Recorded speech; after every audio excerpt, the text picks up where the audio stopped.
All right. I think for the most part, we might be good.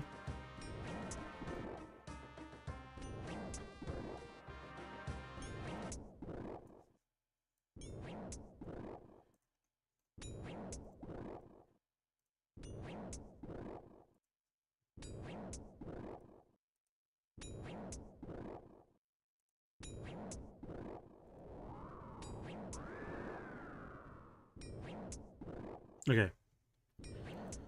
Let's change the chat.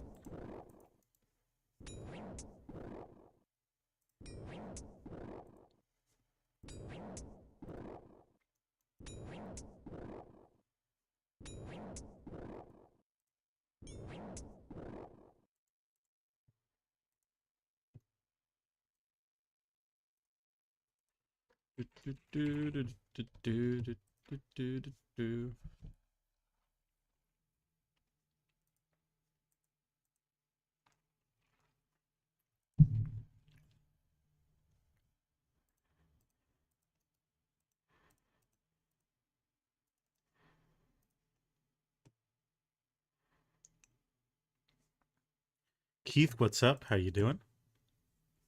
I think we are good to go.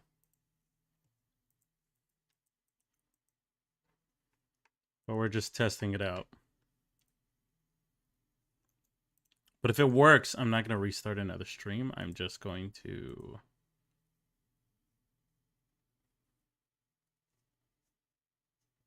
let's see.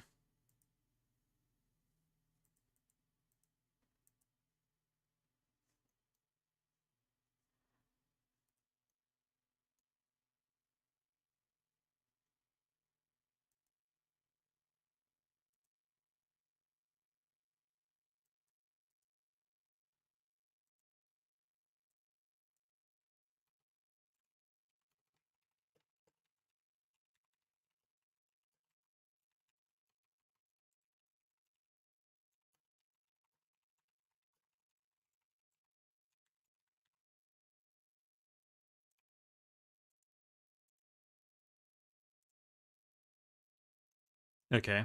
I think we're looking good.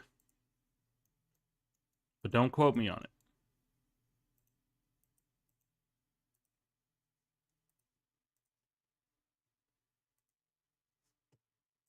Let's see.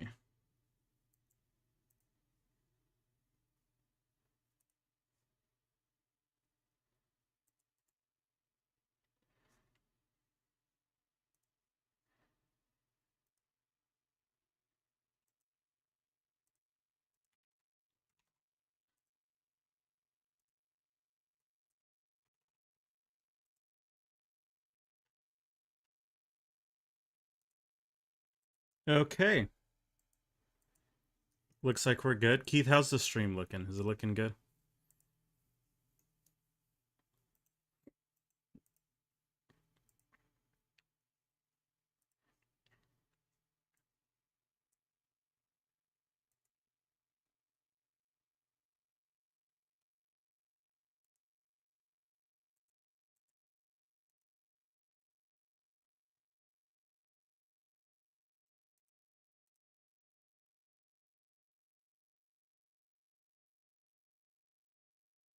No drop frame spotted. Okay. Finally.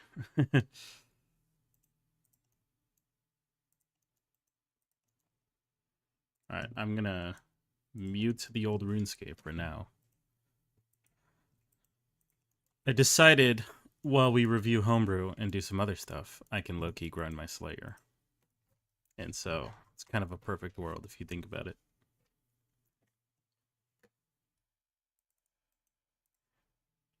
But, until we get the groove of something, I'm gonna have it somewhere else.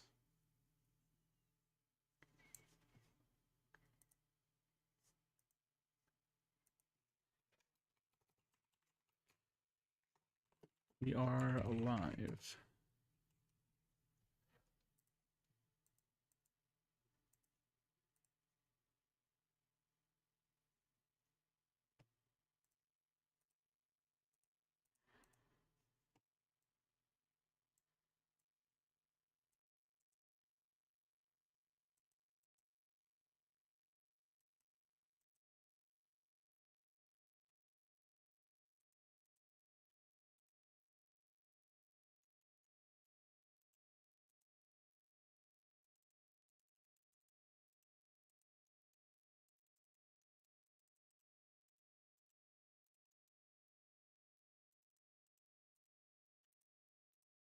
All right, cool, cool. In that case, let's check out our homebrew items, our subclass ideas, see where we left off at.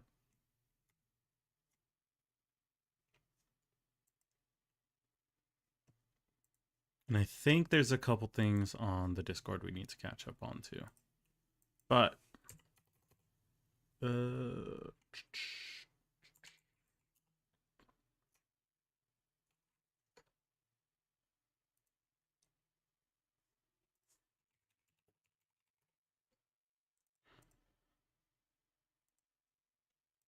okay, so I'm glad things are working, and usually I would have restarted the stream, got things set up, and then went live, but I know last time I did that, I got drop frames immediately right after.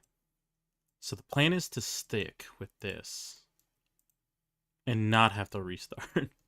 So it could be good. So give me a second as I put on some music and stuff for us.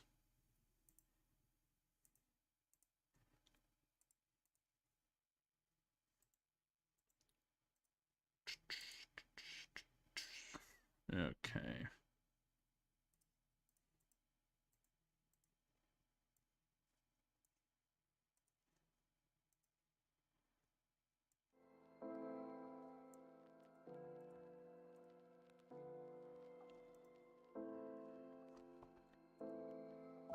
Alright, we should be in the groove of things.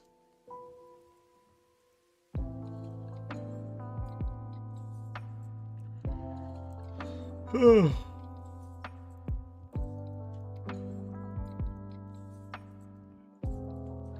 we essentially gotta choose which subclass we want to do next.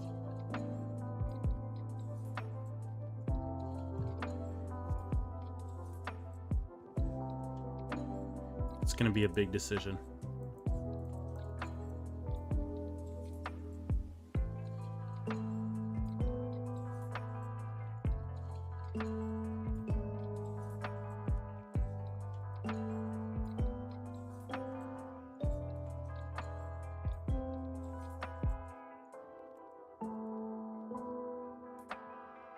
Alright, we also have our very lovely Discord, and we did not review some stuff out of it. It's gonna be our next move as well.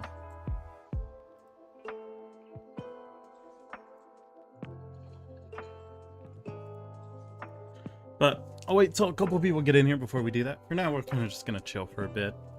Let people come in, talk, and chat it up. How's your night going, Keith?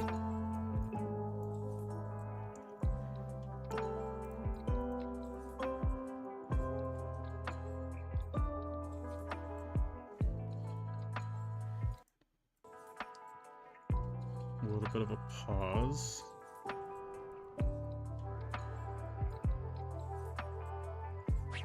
Oh, that's a little loud.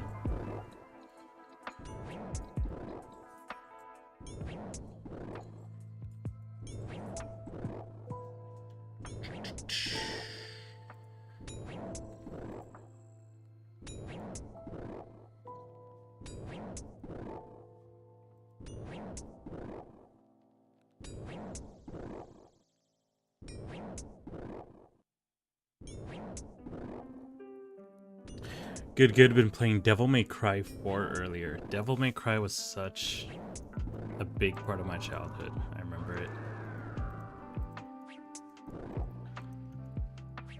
But I have not played anything after the third one. How's the fourth one? Is it good? They're up to like 5 now, aren't they? I think they're up to 5.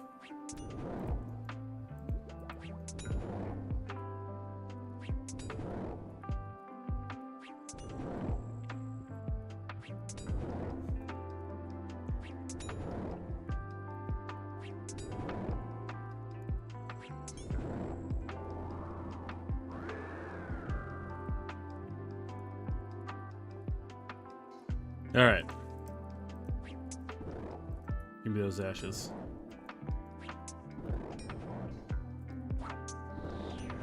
Devil May Cry was a few years ago for the 5th one. Got it. I know I heard good things about the 5th one. Is it on Steam? We could find out very shortly here. But there's some homebrew we have not checked out. A good amount of them. Let's see. 1, 2, 3 things. Not too bad.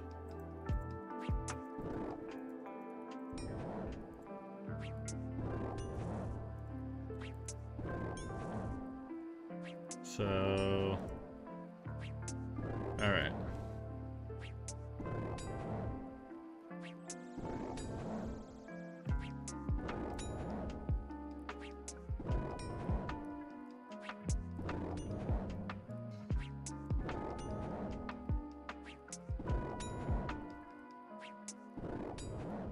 Does it say what this is?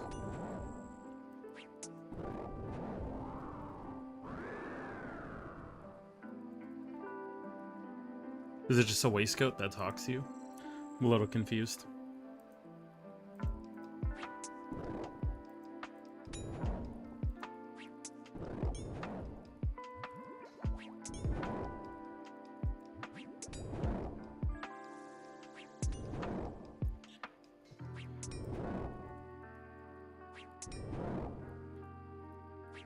I remember with Marvel vs. Capcom, I would always play Virgil.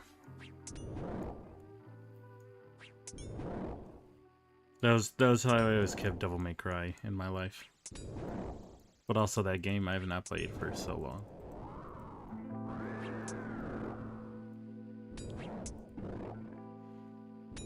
Alright, let's check it out. So...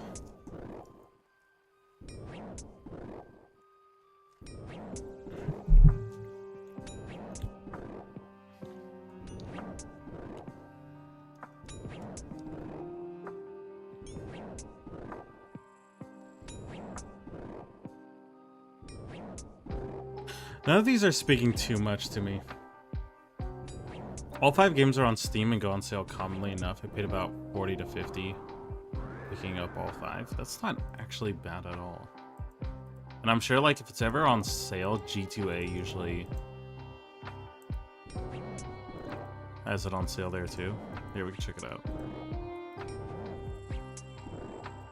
G2A.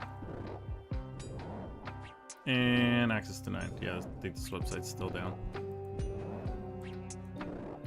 Okay, I was trying to see what this was, but I guess I can't.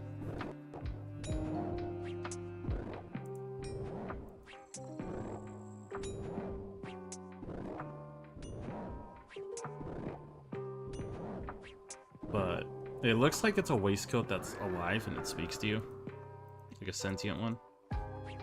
So I'm not really sure what I'm supposed to review from that part.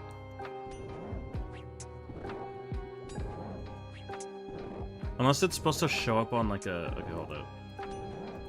Maybe I'm just not signed in.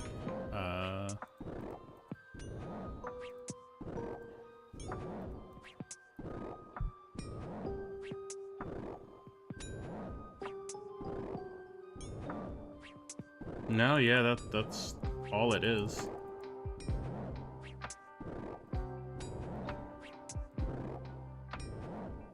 So I'm not quite sure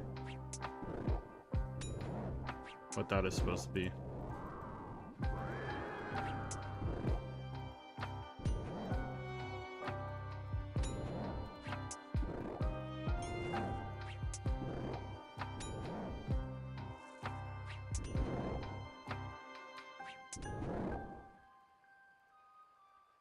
But what about the other ones?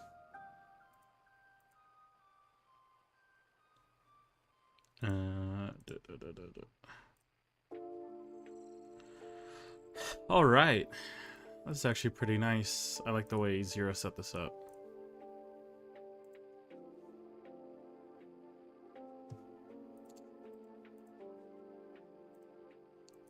Okay, so Whisper is a ghost of a powerful magic user. When a magic user dies an unjust or unfair death, it has a chance to turn into a Whisper. When they do turn into Whisper, they take the form as their most casted spell. It must be a conjuration spell in which cast they turn into the creature that they have summoned. Unlimited duration regeneration. It is a healing or damaging spell. They instead become that spell they always used.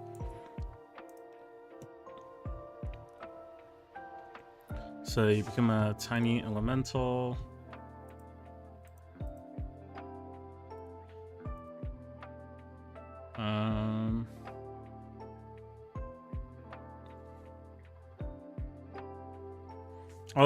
All I can think of for that coat is sentient coat that can eavesdrop. That's what I thought at first. I mean,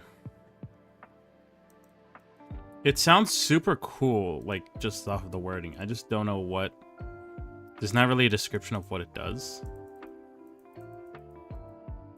But it also is apparently not able to talk to you, so it's kind of one of those troll items. For example, there's like the Ring of Invisibility, and all it does is make the ring invisible instead of you. So it's just like kind of one of those things you throw at the party to be like, oh, haha, and usually they'll get a laugh out of it. So I don't know if it's that same concept, because it says it's able to like maybe eavesdrop, but it can't tell you what it saw, so it just doesn't really do anything. If so, it is funny, I will admit.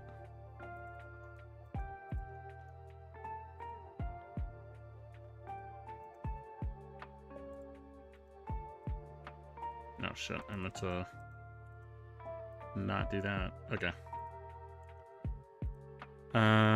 So in that case,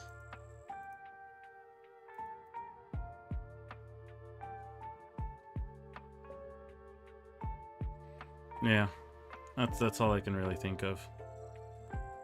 So in that case, reviewed.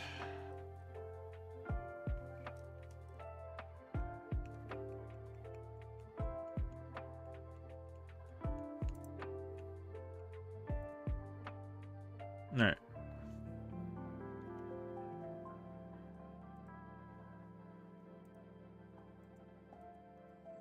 Hey, screw you. There we go. So let's check out this one now. So you essentially become like either a spell or a conjuration, I suppose. There's one homebrew subclass that I'll plop into the Discord maybe tonight if my edit flows well tonight. Yeah, I mean, we're always happy to look at it, but if you also want more time to work on it, by all means. If you want to polish it up or anything. But keep in mind too that like when you send a homebrew subclass, it's not like a final draft. Like you can send it, we can review it, give you our opinions, and then you can like come back and post like an updated version, and then it's like, right, let's look at it again. So damage resistance to bludgeoning, piercing, and slashing from non-magical attacks. You're immune to any attack that does the same damage as the spell the Whisperer uses. You're immune to pretty much every condition. You have every sense. Understands language before death. So I think by that they mean whatever languages you knew before your death, that's what you know. I'm just a little confused on like what exactly you think you mean by you become a spell. Like, are you like an actual fireball that's moving around and talking?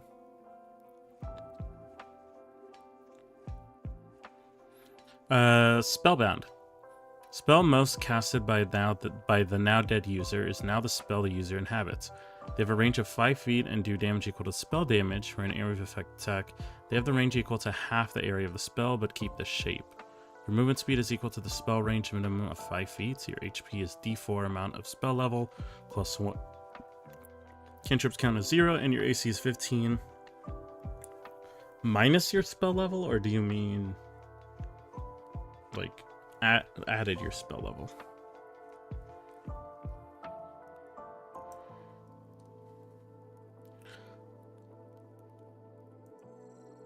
Yeah, I mean, honestly, just a couple technicalities I'm a little confused on, but like as a homebrew creature, it's not a race. If it was a race, I would see it needs a lot more clarity, but as a homebrew creature, this is pretty fine as it is. You can definitely play into some cool things of a spell that is essentially sentient, talks to the characters. And you could have like a funny interaction of like, imagine they go into a dungeon and there's a fireball talking to them. They have to persuade the fireball to not just land on the floor and go off. So that could actually be very funny. I do like that.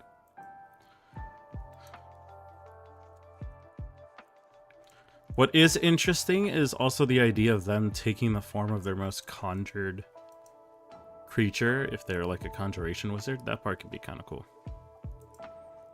Alright, weapon properties. Oh.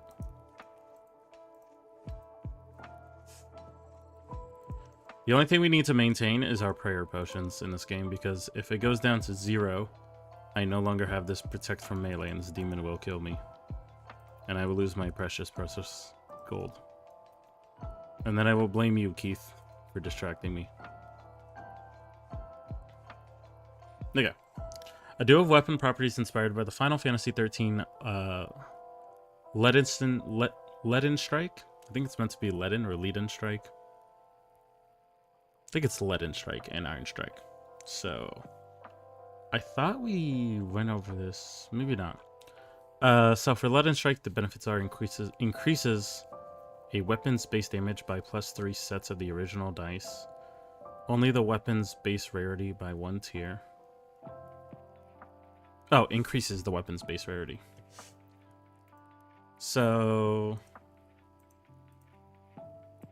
already it's just off the first thing in itself, this should be a very expensive upgrade for people because it does seem to be very, very powerful.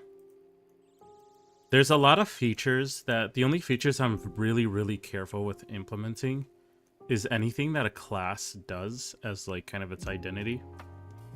And so you want to make sure that it's not super easy to get that, or else that class becomes underwhelming. So, for example, I will show you what I'm talking about.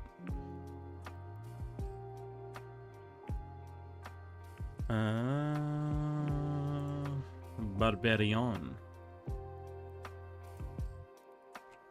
Well, let's check out.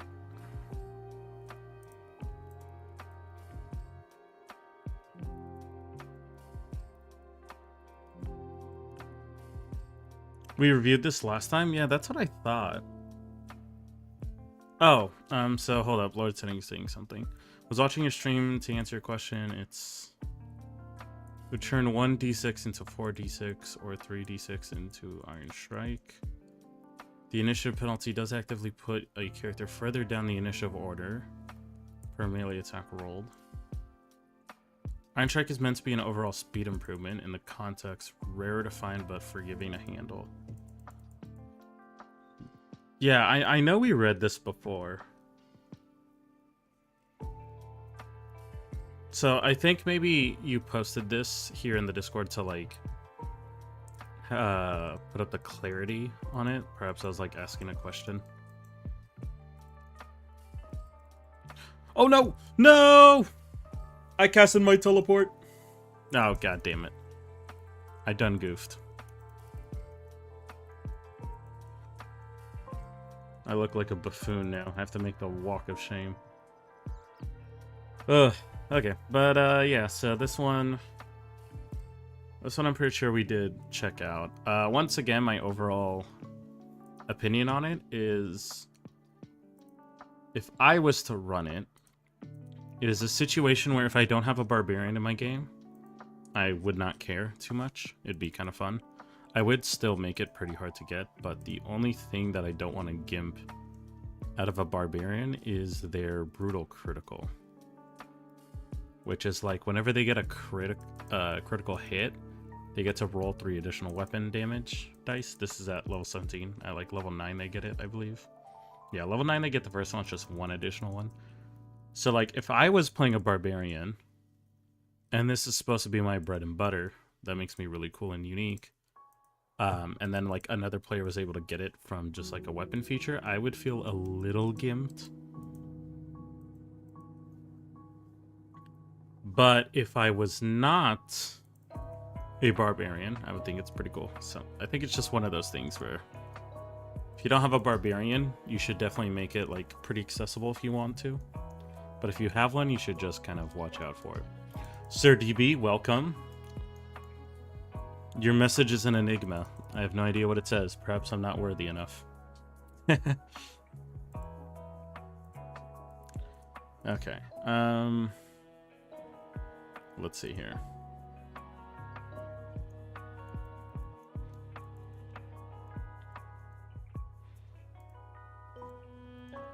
Give me a second. I have to make my walk of shame to get back to my dungeon.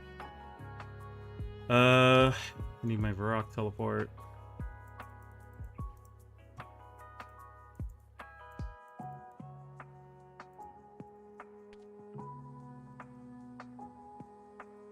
Go. Take the last thing we've seen.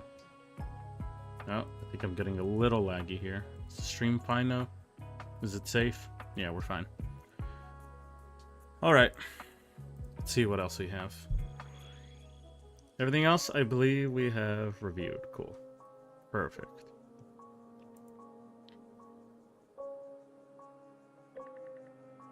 Yeah, I think that's about it.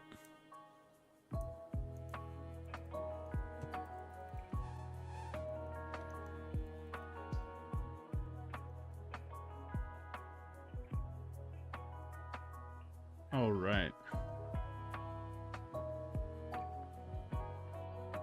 But yeah, I mean, overall in D&D, it's very important to keep class identity as much as you can. It's not always possible, so don't be too hard on yourself. My thing is that, like, if someone ever feels, I gotta go over here. If someone ever feels worried and not confident to homebrew stuff, the option is to actually just do as little homebrew as you can. People keep talking about the fact that D&D is unbalanced, and it is to a lot of extents. However, it's not so unbalanced that the game just, like, always breaks down. If you played the game, like, rule for rule, not changing anything, it is actually, like, not too bad of a combat system. The only thing that's very unbalanced is creature rating. CR rating is always a little tough to understand. And not to the fault of the DM who's reading it, it's just the way they categorize some CR ratings are unfairly that CR rating or unjustified in that CR rating. So it's always kind of been my thing. As long as you're doing everything for the sake of fun and everyone's having a good time, you're doing perfect.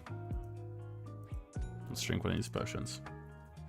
The Leaden Strike, I was thinking about base cost times 30 in a competitive economy, upwards of base cost times 55 in an economic monopoly. Do you mean like the base cost of the weapon times 30 to like get that feature on it?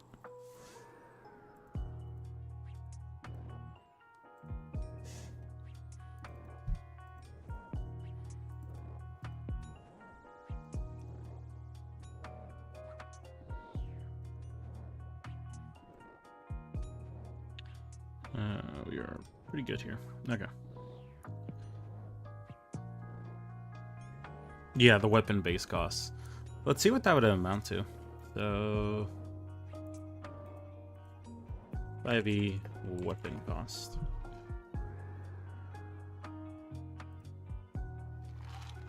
Okay, so let's just take a longsword, which is like your average weapon. 15 gold for that one.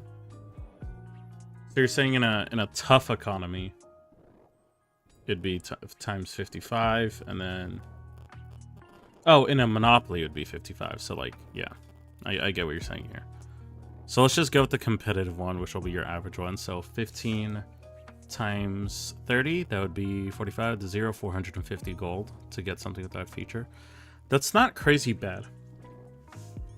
The only thing is, like, it again comes down to your personal system of how much gold you give out, whether you give out a lot or a little. To be honest, I think if you're just starting out with it and you're not that experienced, again, and you're not comfortable with the idea of like how to handle your players all of a sudden having too much gold, it's fine to just go low, right? Quest reward giving like 30 gold to 100 gold, usually in that range, and then it's split between the party. Sometimes in D&D, like, players start to keep expecting a higher and higher gold payout each time, and so eventually, before you know it, they're just getting paid like 1,000 to 2,000 gold for like a mission that doesn't really warrant it. So yeah, 450 gold I think is pretty good if you're not, if you're making sure that's a big chunk of change for them. Not bad.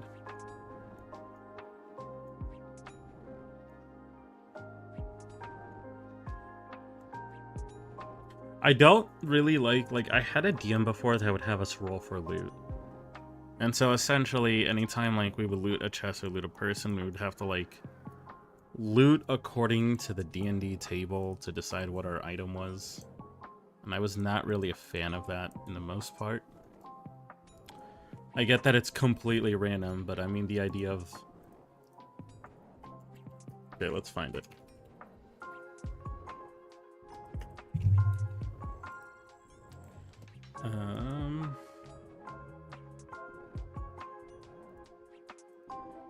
Is this it?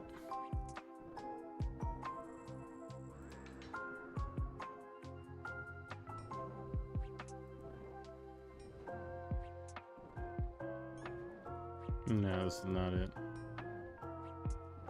Items and loot.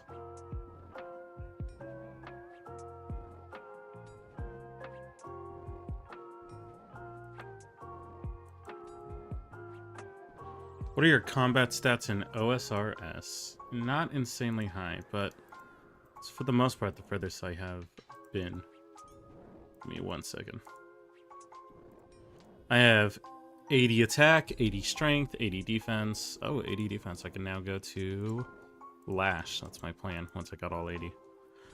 I have 82 magic, 40 range. I'm not really too big on range. I play Hunter in World of Warcraft, so when it comes to RuneScape, I like to change it up a bit. But yeah, here it is. We are slowly climbing there. I was grinding my, I guess, warrior stats, attack stats a lot. Melee stats, that's the best way to say it. But I realized Slayer will naturally get it to 99 if you go for 99 Slayer. So I was like, alright, let's do all that. That was my plan. I'm in free-to-play with 75 in all combat skills. You are insane to do that in free-to-play. That is actually very impressive. Yeah, I have... RuneScape is my personal longest MMO that I've played. Back when I was young, it's like that's the bargain you had to have with your family, right? With your parents. Are they gonna pay a $15 sub or like a $5 sub? So RuneScape was the cheaper option. But I absolutely adore this game. It's so much fun.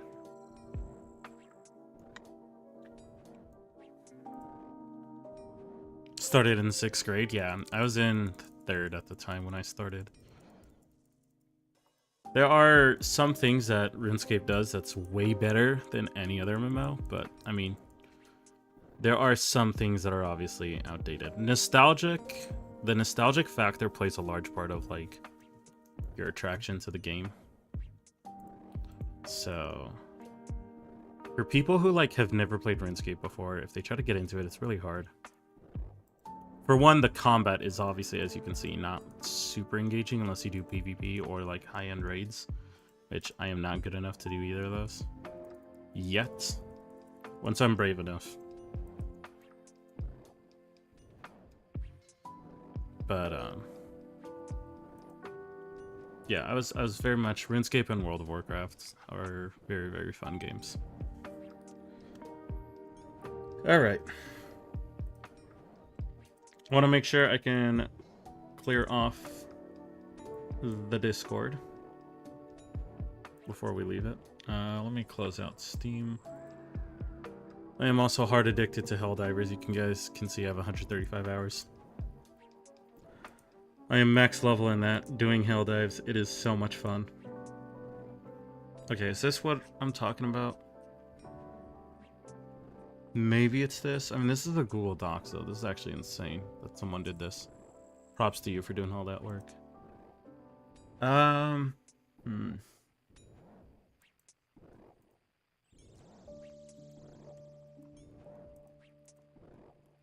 Yeah, these are all Google documents.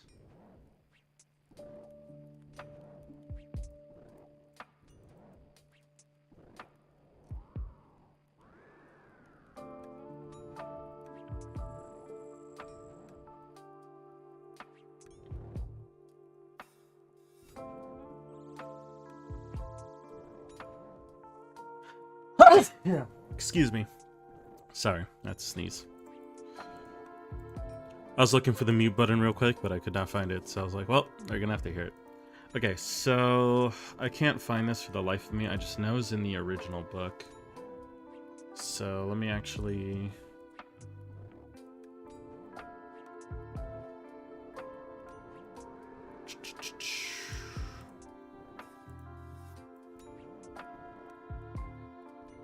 sources... Is it Player's Handbook? It's probably the DM's Guide.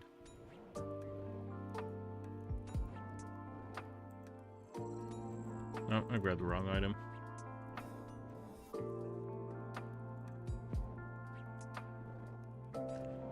Okay, let's see. Random magic items. It might be here. I think I found it. How it goes, sir? Taylor, welcome. It goes pretty well. How about yourself? Hope you're having a great time. Okay, is this it? Yes, this might be it.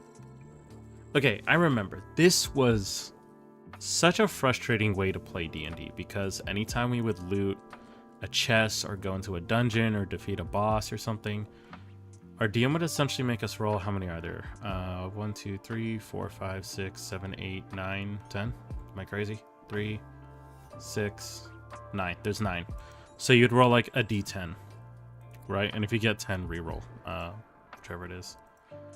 And so once you roll a d10, it lets you decide what table you're at. And then once you know what table you're at, you have to roll a d100 to see which item you get. And it just sucked because sometimes you would defeat a pretty challenging boss. And you'd be like, all right, I'm excited to get whatever loot is here. And then you get like a potion of healing. And you're like, okay, you know, I guess it's something.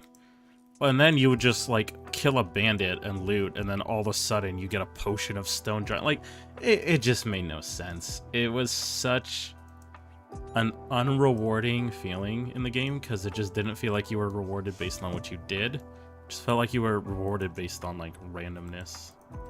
And I don't think that's ever a meaningful reward. So yeah. Ooh, we got paid. Rune chain body. Easy 20k. So yeah, randomized loot in D&D, I'm not a huge fan of. However, randomized gold can be fine. If you make them roll to see how much gold is in someone's pocket or something, that's perfectly fine. So yeah, it's not a problem.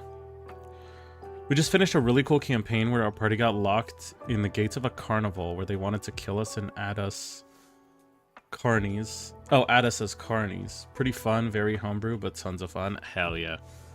Honestly, carnivals always make just a fun scene in any D&D campaign.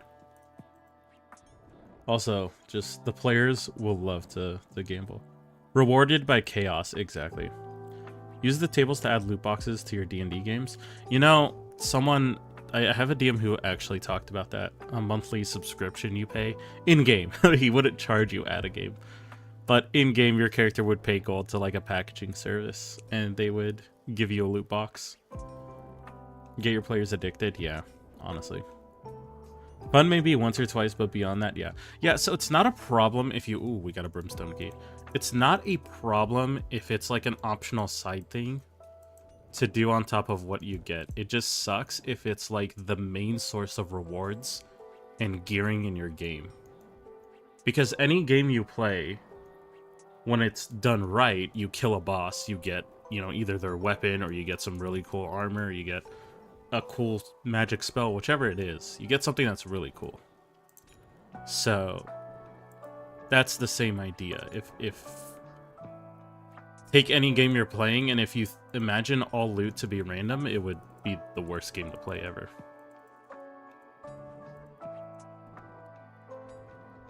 But I think it would be fun, like where Taylor was saying that they were at a carnival. That's exactly where you could have those options. Where it's like, hey, pay 50 gold and, you know, literally roll to see what you get. That's perfectly fine. That could be very fun and funny.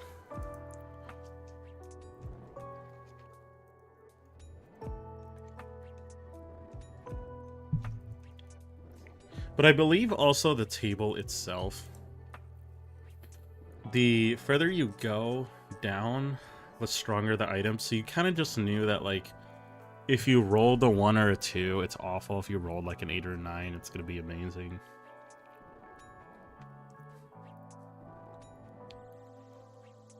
I think at its best, it's really good to look at these items and then manually choose where you want to put them instead of rolling for it. So, like, you see the Vorpal sword and you're like, all right, this is a really cool item. I know where I'm going to put this. It's going to be under, like, this boss fight or in this dungeon. Or maybe held by this NPC. Yep, we played carnival games for prizes and rolled to see how good we did and what prizes we could get. Oh. Oh. Oh, hold up. No, we're fine, actually. Like, this whole time I wasn't playing the music, but... I was.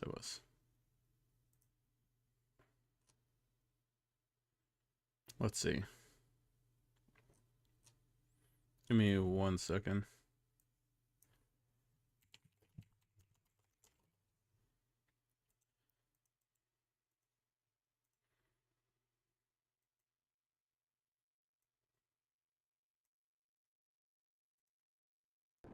There we go.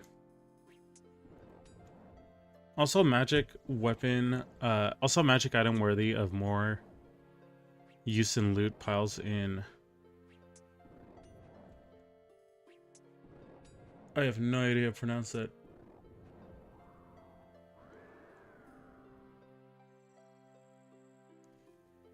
Kyogtom's ointment? I tried. Have you guys ever read any kind of, like, fantasy book or anything in general that's, like, in D&D, and you think it's pronounced some way, and you think about that for a couple years, and then you finally hear how it's pronounced? It just shatters your world.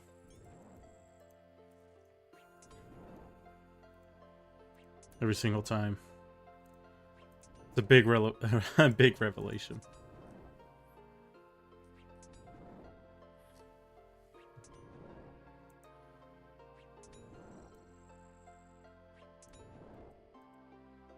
All right. So yeah, I was not a fan at all of that reward system.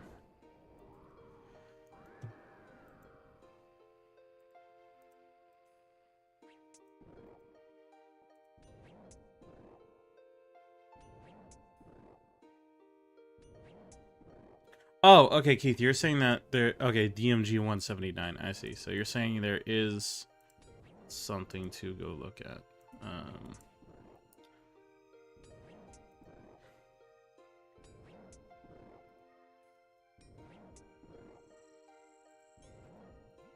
We need 100 more black demons for the Slayer task.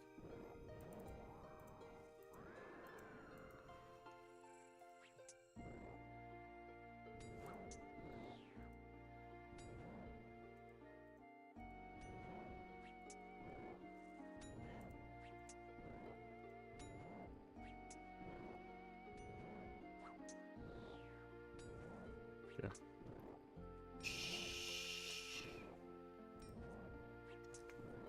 Thought there was a table of contents that lets you choose specifically what page you wanted to go to.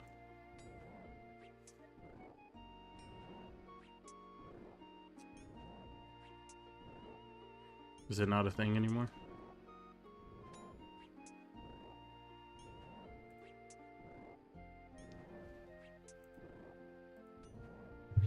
MG.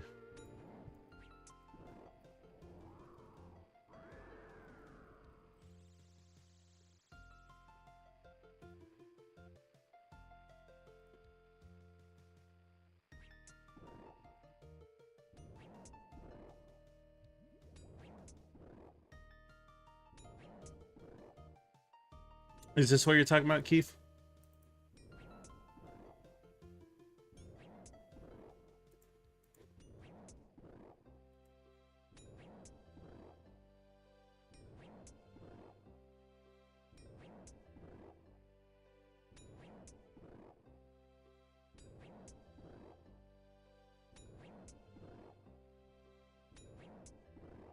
Yep. Okay. So this glass jar, 3 inches in diameter, contains 1d4 plus 1 doses of a thick mixture that smells faintly of alloy. Aloe.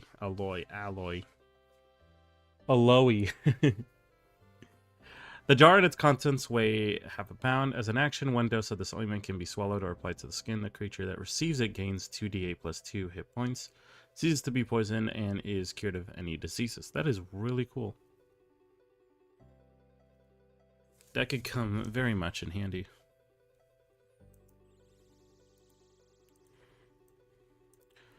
Eventually, it's in our... Oh, did I stop combat? God damn it. Eventually, it's in our plans to create a bunch of homebrew items together as well.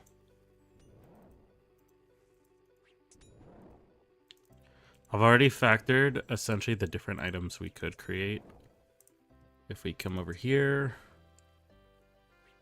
This is the idea. You can make armor pieces, jewelry, consumables, scriptures, weapons, miscellaneous, and sentient items. And I think this will be very, very fun to create these. Because you can make stuff that are super serious and badass, or things that are just very comical and very troll.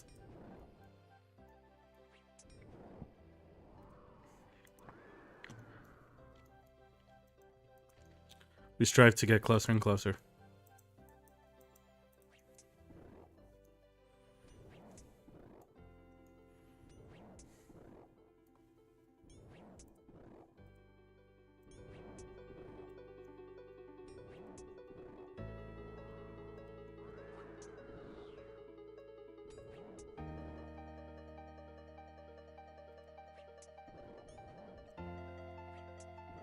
Work with it.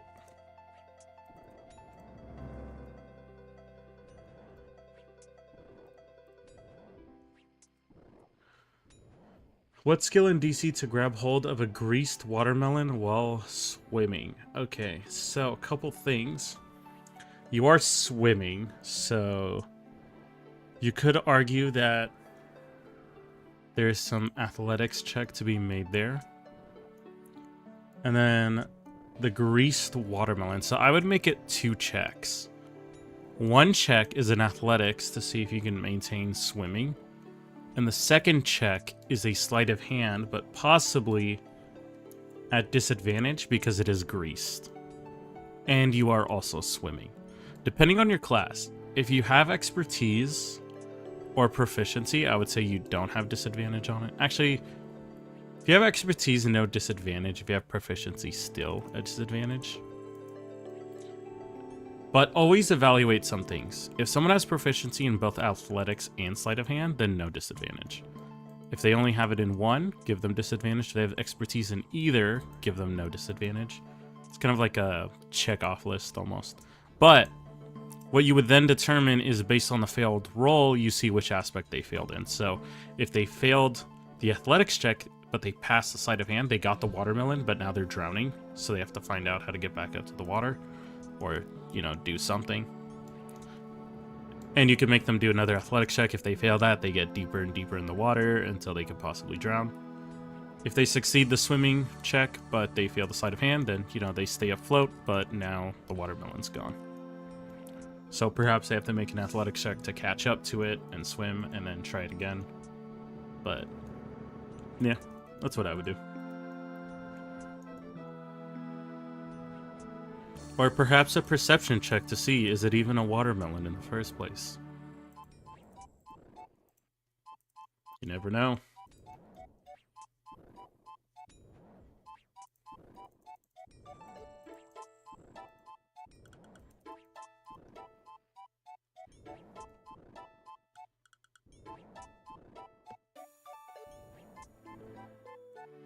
Let's drink our combat potion. Buff up our stats. It was a mimic the whole time. That is super perfect. So good. You're already thinking in the right headspace. Make the ocean, make the entire ocean just a mimic. There is someone who, I read it, I forgot where I read it online, but essentially they had a DM who made the entire moon of their world a mimic, and I thought that was very awesome. It's funny as hell. It's like Legend of Zelda, I believe. What was it, Majora's Mask that had the moon? Oh my god, I'm botching it. Am I? Majora's Mask moon? I think it was Majora's Mask. Yes. Had the moon, and if you failed, it would destroy the whole world, and you would have to go back like 3 days or something. Yeah, that's pretty much what they did.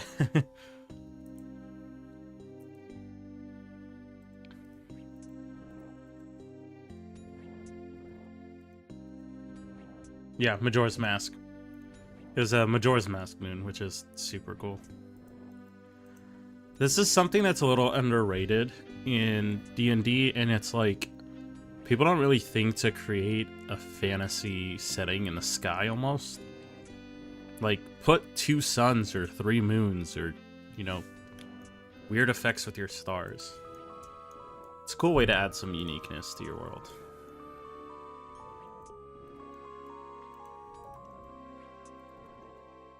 Or like, you know, the moon's red. So when it's nighttime, it gives off like a little bit of a red hue or blue hue. How dare YouTube play an ad? The audacity.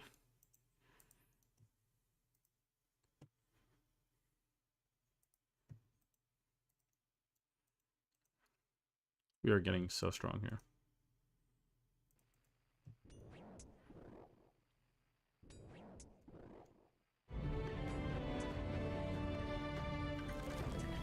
Another ad? Oh my god.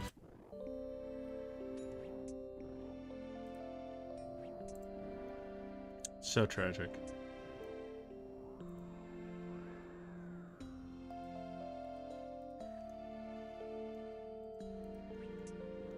What was everyone's favorite Zelda game? It's a very important question.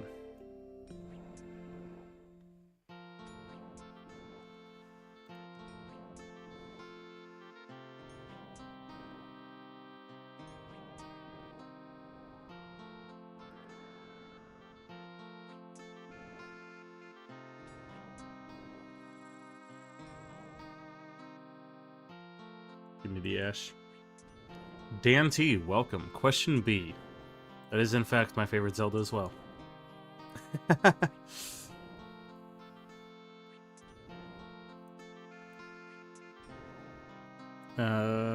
I clicked on the wrong thing.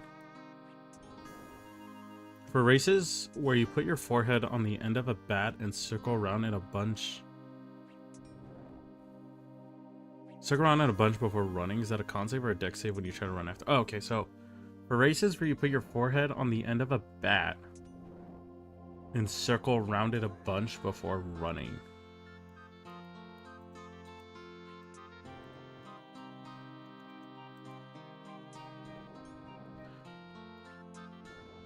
I would say maybe that's honestly a wisdom check. Has to affect your perception. Because the best way to think about it is that if it's ever affecting the mind, right, then that's either intelligence or wisdom. And then you kind of have to determine which one is which, but that's usually like a much more elaborate method. But in general, constitution is like your physical reaction, your body's physical reaction to its environment. So just think of it as like body and mind is like the main difference. So yeah, I'd probably make it a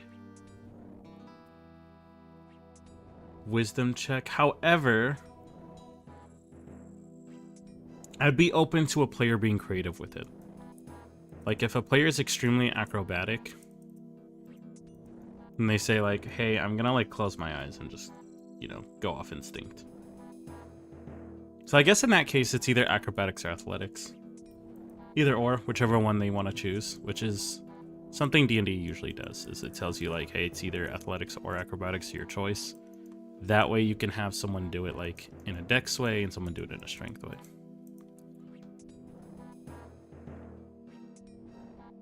However, I would just make a wisdom saving throw or they're dizzy, and then if they're dizzy, then I would make them do it at disadvantage.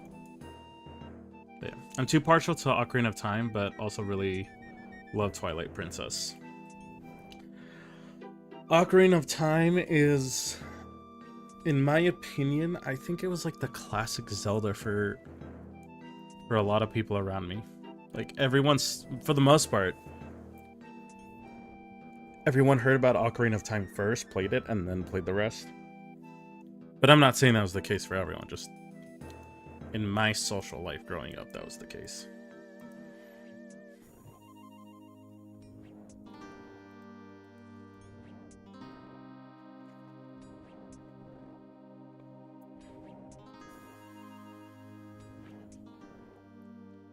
Now here's what might be a bigger question. Was the Legend of Zelda series or the Super Mario series better? That's a big topic right there.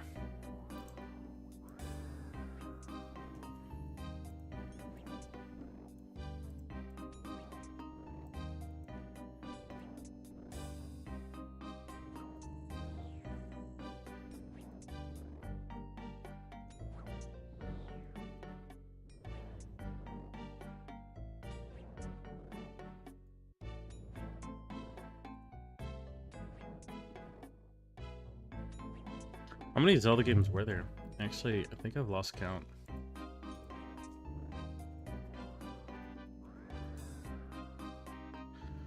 Oh, there's so many. Oh my god.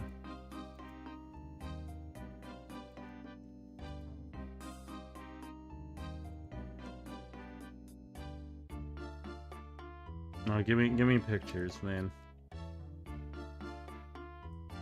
We live in modern times. Alright, so these are all... I mean, some of these are super... Like the 2D ones, not a lot of people have played them.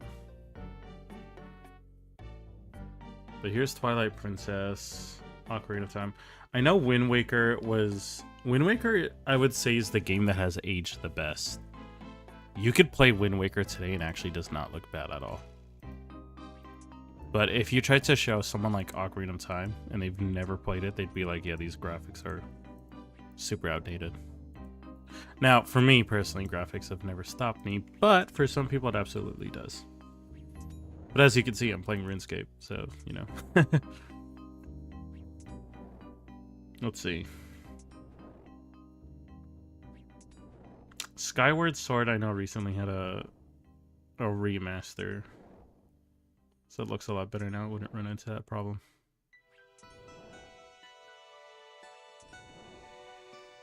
Yeah, I feel like Ocarina of Time was by far its most popular one, right? Do we have that for a fact? Most popular Zelda game? I don't want best, I just want to know what is the most famous. I guess that would be best selling.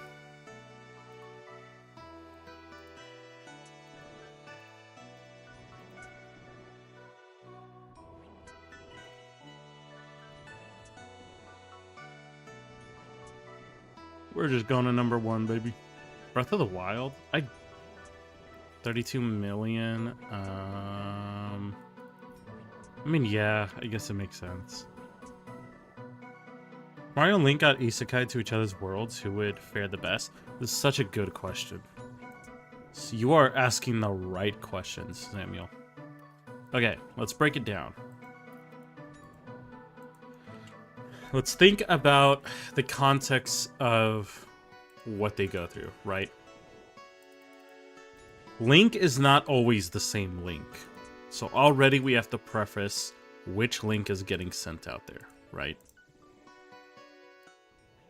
Because the idea is that people, like, throughout the timeline, Like there's always a Link, but it's not the same Link. Unless I'm completely wrong, but I'm pretty sure that's what it is.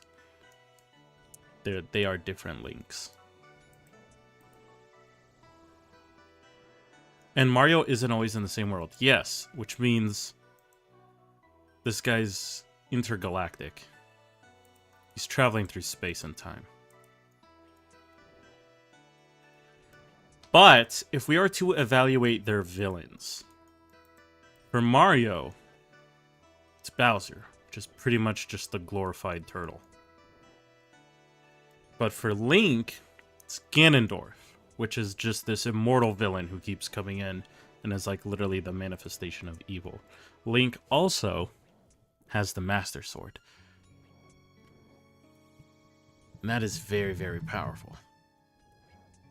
But Mario can eat pretty much most anything. This guy has an iron stomach. Man. But Link is more lethal. He is. But I think the question is, who would do better in the other world, right? It's not a matter of who's stronger, who would just be more successful in the other person's world. And that's the important question.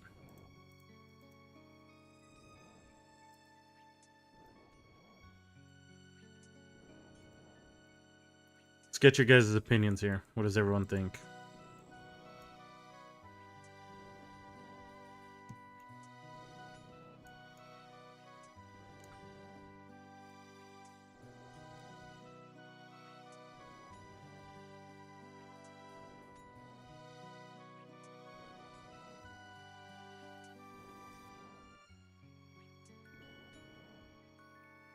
Slightly different question. Which one wins the heart of the other one's princess? Ooh. Let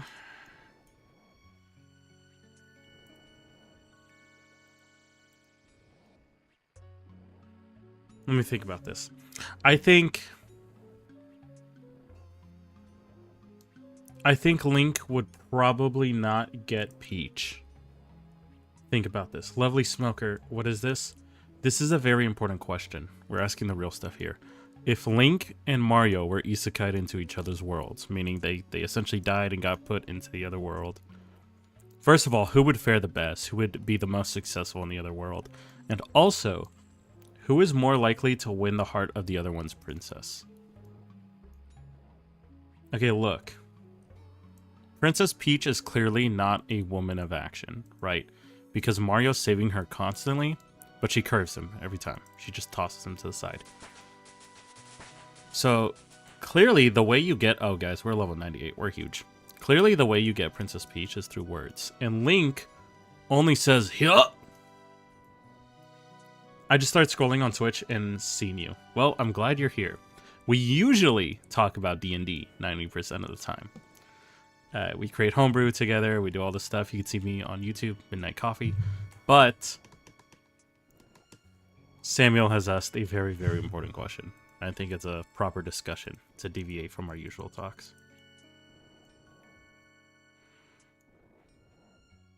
So yeah, that's my opinion. Zelda is a woman of action. She could see Link do all this stuff for her and fall in love with him. At least in heavily alluded to in Breath of the Wild. So she would probably fall for Mario too, if Link is gone. But Peach would probably curve Link just as hard as she curves Mario.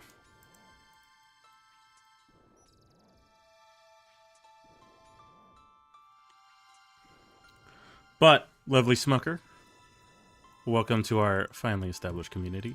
We have a Discord where if you like D&D, you can post up your own homebrew and we could review it as a community too, as well as create our own homebrew. Which is usually over here where we spend most of our content, but we have elected to kind of just chill for the night for a bit. I hope your night is going fantastic. And nobody is correcting me on anything I have claimed, so I'm going to assume you all agree with me and that I am correct.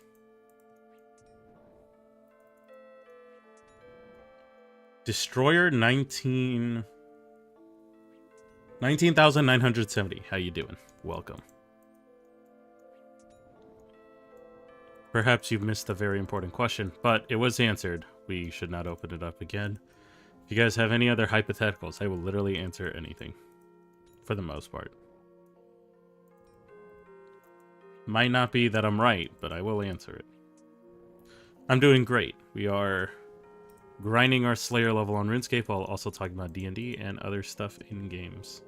So, if you're a fan of either of those three things, you're going to have a good time here.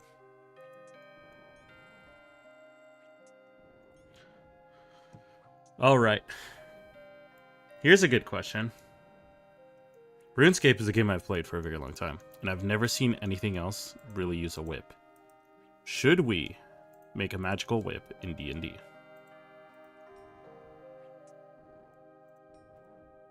Because we could add it to our list of things that to make. Weapons. So what if we have our first weapon idea? Oh, I should drag this down because you guys can't see.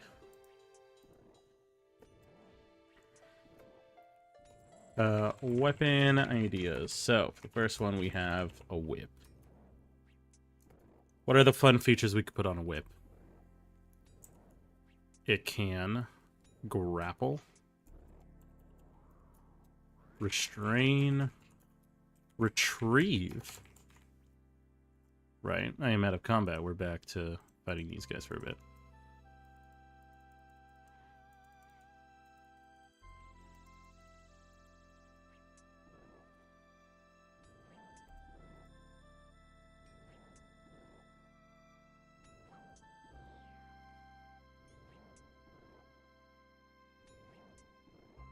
The thing is about a whip, though, is I would always have... Like, I can never see really a player character using it, but I can always see an NPC using it, for the most part. So actually, we might just ditch the whip idea. It was good while it lasted. Its lifespan of 10 seconds was huge. Let's see.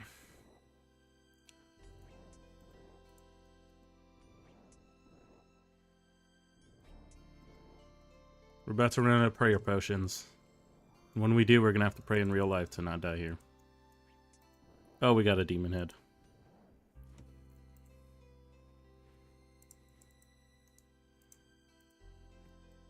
Gotta make my gold somehow.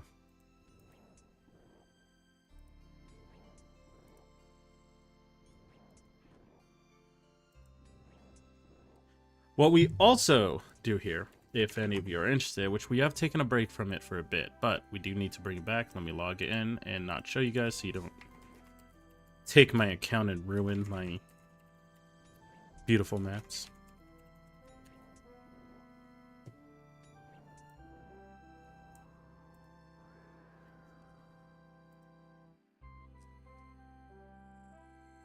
We do make fantasy maps for D&D worlds, which is very, very, very fun. These are all ones that I have made personally, but this latest one is something we have made together as a stream. Now, we have talked about stopping the actual map building portion and actually going into world building, where we will design quests, lore, characters, all those things together. And overall, it's more meant to show people how to create your own homebrew game in D&D. Which is always, always, always a lot of effort, but so worth it if you love it. I'll wait for it to load.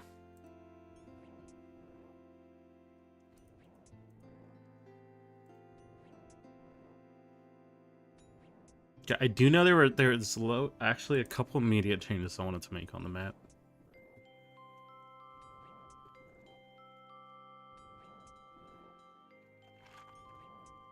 I am currently in a campaign where my DM has given me a younger Cerberus as a companion. I can ride as a goblin fighter. That is so cool. That is actually so cool. I love the idea of medium-sized creatures that are, like, mounted by small creatures. That's always a fun time. Alright. So we created this map so far as a streamer and a chat put together. We have not finished it. This is nowhere near done. But this is one continent of a major world. So it's not the entire world. It's just one very large continent of it. One thing I know I wanted to do is I wanted to make the rock portion here a lot bigger and possibly just cover this entire southern area. So that is something that we will probably be doing, and what that means is to add texture, or to add ground. So let's do that real quick. At the very least, I know for sure I want to add it here. The thing is, cat head is such an iconic piece. We gotta keep it. I had to beat a normal Cerberus in its lair to get it, though. You know, the good things always come with a challenge, and that's the nice part about D&D. It's very reflective of life, too. The best things always come with a little bit of effort. Sometimes a lot of effort. But it always feels good when you get it. Combat potion. Drink. And now we do big damage. Okay. Oh no! I will not erase cat head. I refuse. Undo it. Cat head will always stay. Okay, this looks good. Now the only issue... Really wish Incarnate would have a dipper tool, but... I ended the fight with 12 HP. I still remember once being in a gladiator fight. And I literally had 1 HP. And I was also a half-orc, so... They have a feature that if they go down to 0 HP, they actually go up to 1 instead, and that's exactly what happened, and it saved me. I was able to completely smite them back. Should we make this area just more desert instead of rocky terrain? Let's see. If we were to hypothetically... Size is a little too high. First of all, it's a very good desert texture, that's for sure. But no, my thing is I've played with too many deserts in my campaigns that I would... Oh, we got a brimstone key. I would prefer to do kind of like a canyon. Kind of like Grand Canyon type of atmosphere. I did 132 damage in 1 turn though. What class were you playing? That is awesome. Anytime you have special moments where you just go super crazy.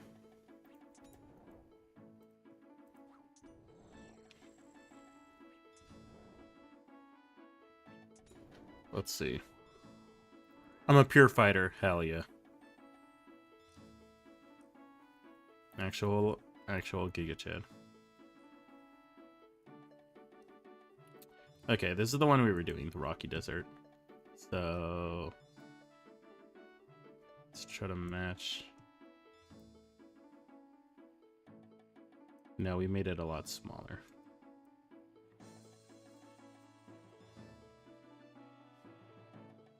Yeah, that probably looks about right.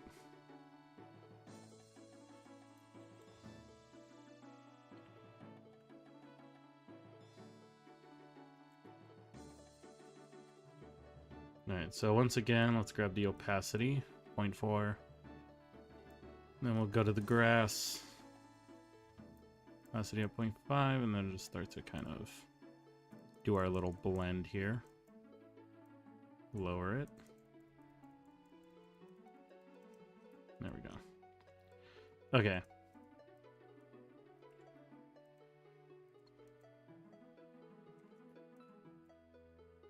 Definitely start to put more canyons around.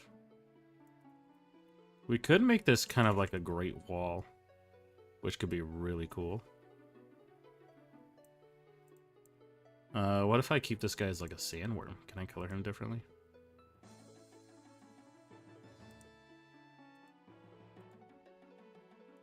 Advanced settings, let's go to the hue.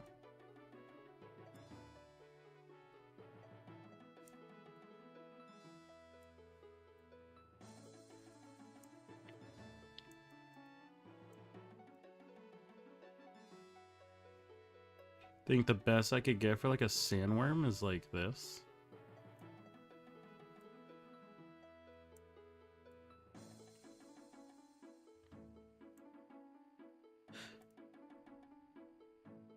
I don't know if I muted quick enough to block my sneeze, but I don't believe I was successful.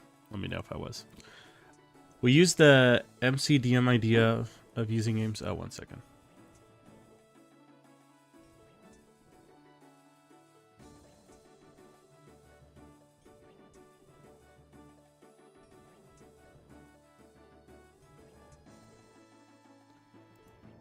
So we use the MCDM idea of using the game's microscope and kingdoms to homebrew world history lore in our main town. I really like the results, and us players are more invested. Did not hear a sneeze. Good. I was quick enough.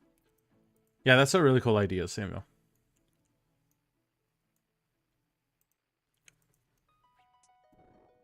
Oh, we are out of prayer. But we're not out of potions, so we're still in the fight.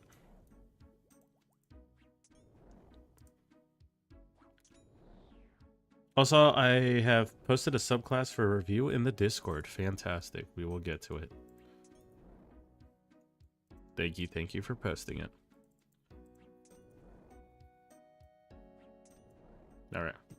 So, we'll finish this concept in a bit. Let's save this for now. Let's go to the D of the chord.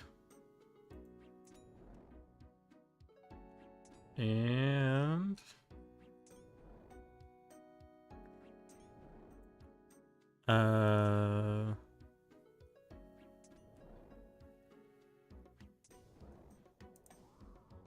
Homebrew subclasses.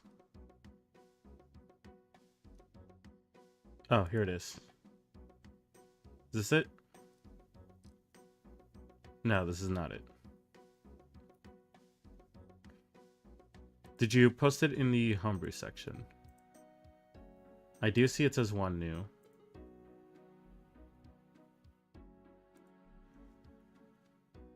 Oh, there we go.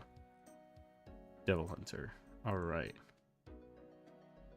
I don't know if I have to manually add the tag of needs review or not reviewed, but let's check it out.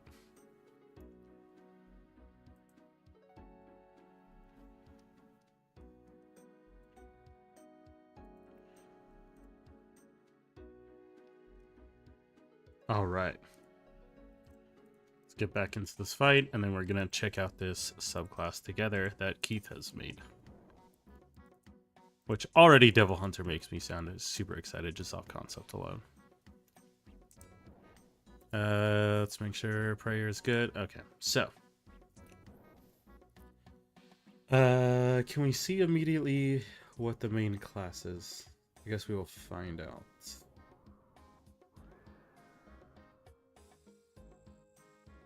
Yeah. Devils, demons, abominations, and even everyday beasts. All of these threats endanger the common folks no matter where one may reside. But there's no reason to give in to despair. Instead, why not take this threat as an opportunity to make a name for yourself? The archetype Devil Hunter focuses on combating of high evils, and in doing so in a way that threatens their plans... thoughts their plans with a combination of style, power, and hard-to-discern tactics. Sounds good.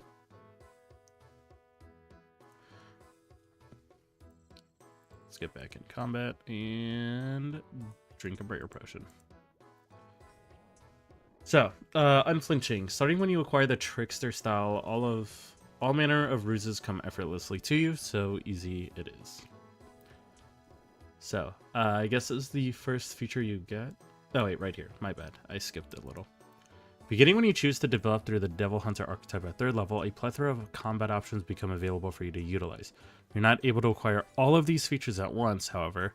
The order in which you acquire the following styles of Gunslinger, Royal Release, Swordmaster, and Trickster is almost entirely up to your discretion as you reach Devil Hunter's levels of 3rd, 7th, 10th, and 15th. This is fighter-based. Got you. I think your OSRS character might be a Devil Hunter. It is indeed... killing demons, and we got a rune battle axe. Oh, we're blessed. Sitting in literally the pits of hell to fight these guys.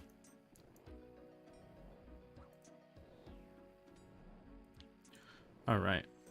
So, this is what happens when you essentially acquire the Trickster. The only exception here is that Royal Release cannot be your starting Devil Hunter class, as it's heavily influenced off of extra cuts. That's fair.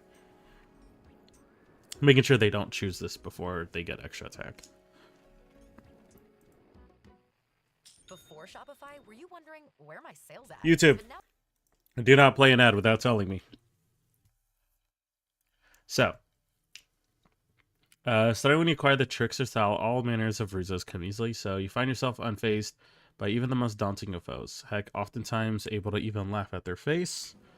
You have a bonus to saving throws against being frightened equal to your Intimidation modifier. Your Intimidation modifier would equal +6 or greater. You have the option to either treating this feature bonus as a static 5 or advantage roll, but never both from unflinching alone. So I wouldn't make it Intimidation modifier, but I would make it Charisma modifier. And the reason why is because you could have some feats that give you expertise. So you're saying if it's 6 or greater, you have the option to either treat this feature as a treat this feature's bonus as a static. So you're saying +5 is the maximum that they can get on the bonus?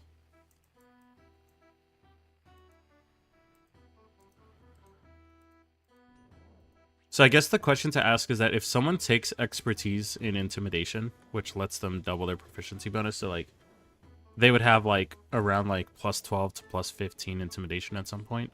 Is that something that they are added to?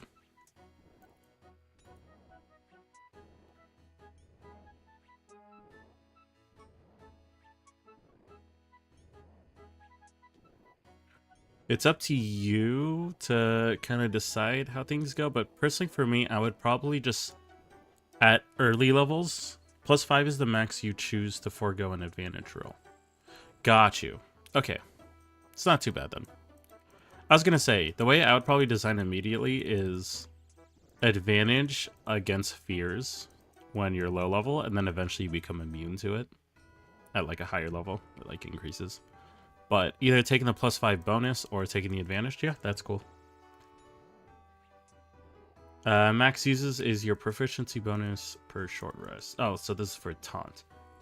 You're able to arrogantly flourish your weapon and try to make a foe within 30 feet who can hear and see you become angered and provoked into believing you're not taking this fight seriously. It's a bonus action. The foe must make a wisdom saving throw, which is your intimidation ability, or become taunted until the start of your next turn. On a failure of the saving throw, any attack rolls the taunted creature makes against targets other than yourself has an attack penalty roll equal to your intimidation modifier until the start of your next turn. If it would equal 6 plus greater, you have the either of treating it as a static 5 or disadvantage, but never both. So I can see this as kind of like a reoccurring theme, which is good. You kind of want stable and concise methods in your subclasses. That way players don't get confused when they're playing it. They can, like, once they understand the system applies to everything. So that part's good. Oh,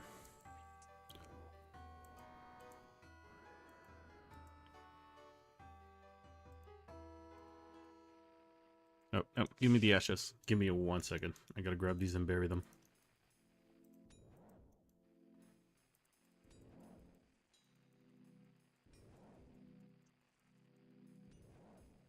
So much prayer XP. We're huge.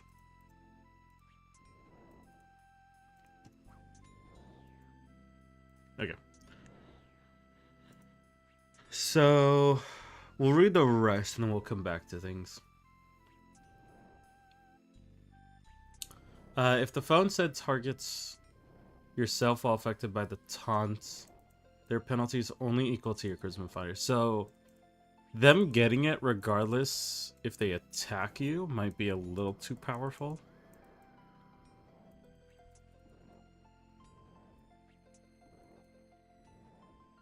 But yeah, I would say if they attack you, they shouldn't have any penalty, but if they try to attack someone else, it makes sense that they do. Style acquisition, gunslinger. So, let's see. Blue Rose requires extra attack. Cannot be used with an anti-magic field. By using a quick and dirty incantation while wielding a crossbow or firearm you are proficient in, you can, while taking the attack action, now simulate the original projectile with magic, thus allowing you to ignore the weapon's loading property once per turn. Only use one piece of ammunition in the process. This simulated projectile, however, cannot be held and later fired off as a reaction. Okay, yeah, that's kind of cool. That way they can use it with their extra attack to shoot 2 bullets. Blitz. So you can use this number of proficiency per long rest. Learn how to tap into arcane energy on a swift notice faster than the blink of an eye. As a reaction, you're able to cast one of the 3 following spells: Magic Missile, Cloud of Daggers, or Melf's Magic Arrow, being able to substitute the need for fulfilling somatic components with either a crossbow or firearm. Your casting for these is Charisma. Each time you invoke this feature in combat, your placement, the initiative tracker, is altered by a factor of X. I assume X, I'll find out what it is in a second. This reduction never causes your character to turn to refresh within the same combat turn. This reduction will persist until the end of combat, delaying your future turn. So initiative penalty is proficiency bonus subtract 6. So I guess when your proficiency bonus is at 6, then it's actually like a 0, so you don't get any penalty.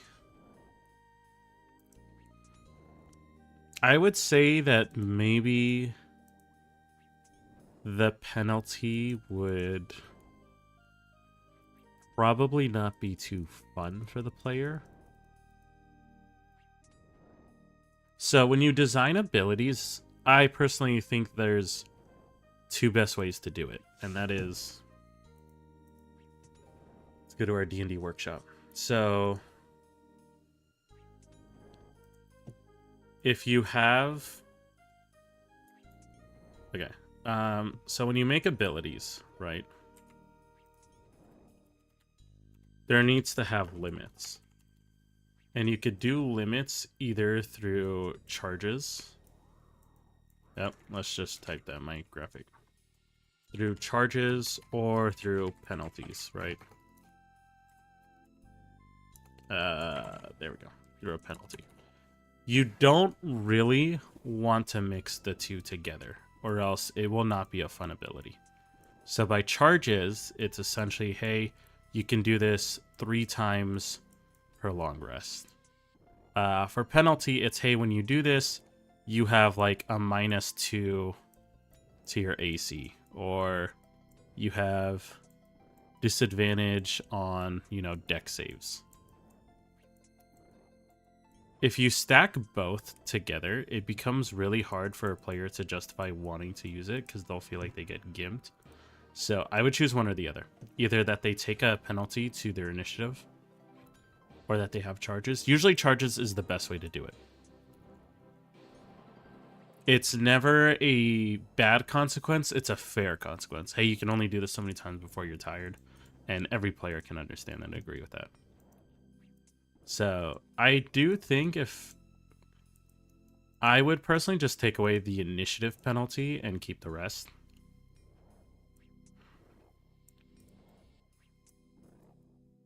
So that they could just cast these spells. The only thing you should specify is what level. Oh, you do specify what level. 2nd level. Okay. Yeah, then I think this is fine. I see Blitz as a desperation to catch up things to do.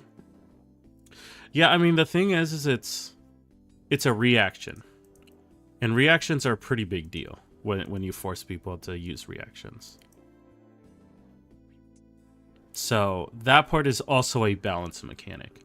Action economy is a big thing, and so if you ever feel like something's too strong and it's like a bonus action, then it's like, okay, if it's your homebrew item, make it an action. Or if you feel like, hey, you know what, this thing is just more of like a utility thing, or like to activate their power, I don't want it to take their full turn, then make it a bonus action.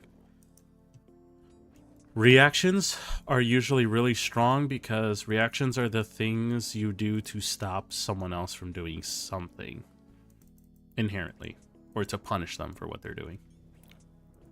So, yeah, I think the fact that it's a reaction also puts a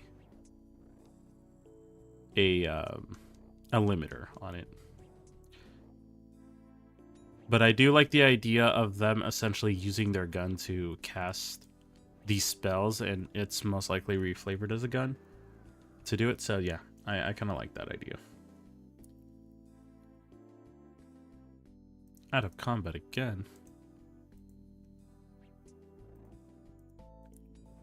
Okay, let's check out the rest.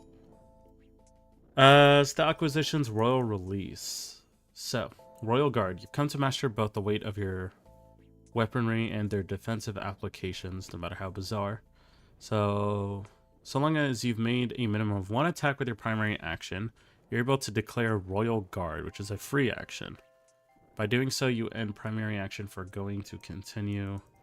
Further strikes granted by the extra attack. Okay, so you're dismissing your extra attacks when you declare Royal Guard after you've made one successful one. Oh, but it says a minimum of one, so I assume if you have 3, you can attack with 2 and then call it. Let me know if that is a possible interaction. Till the start of your next turn, the extra attacks you sacrificed and your normal reactions are converted into royal reactions. 3 special reactions options: Smoke Step, Blazing Muscle, and Red Queen all require royal reaction to use. However, royal reactions on their own can be used for other reaction features. All right.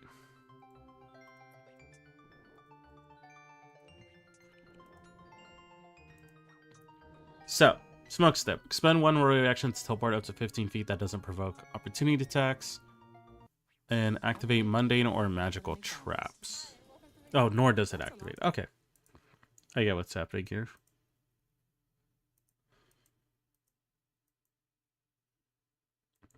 Yeah, I had to mute the thing. Blazing Muscle. Requires a reach weapon in your hands that no one to be standing within 10 feet of yourself. Oh, and that no one is within 10 feet of yourself. Okay, so you expend 1 royal reaction to unleash an unpredictable spinning flurry of weapon swings defending yourself. Weapon swings possess the ability to deflect but not reflect mundane magical projectiles, directly targeting yourself. Okay, so pretty much you can use this to just like cut down a bunch of projectiles.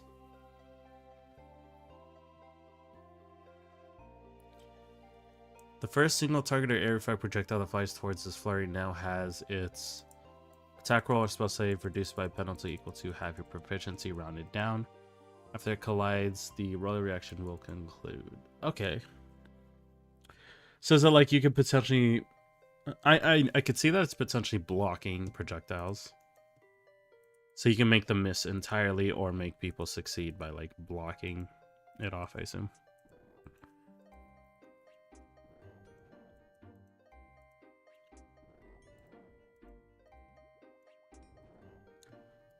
All right.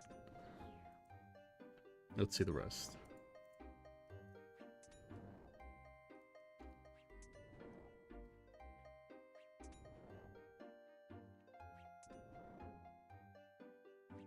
Red Queen requires that you have missed one of your attacks you've made before declaring Royal Guard. By expending 1 reaction, you can make a high-speed melee strike against an enemy in range. It also has the ability to interrupt instantaneous duration spells with spellcasting speeds, as described in the following table, and it forces a con save. Okay, so Devil Hunter with Mage Slayer and enemy without Warcaster, you will always interrupt them. If you do it as a reaction, disadvantage on the con save. Advantage on concentration save. Okay. Standard. Always interrupt a standard action.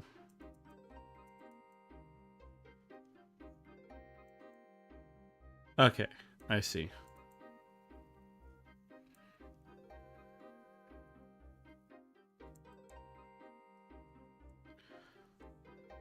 So it's essentially to block, like, quite literally in a bit like a spell from being casted.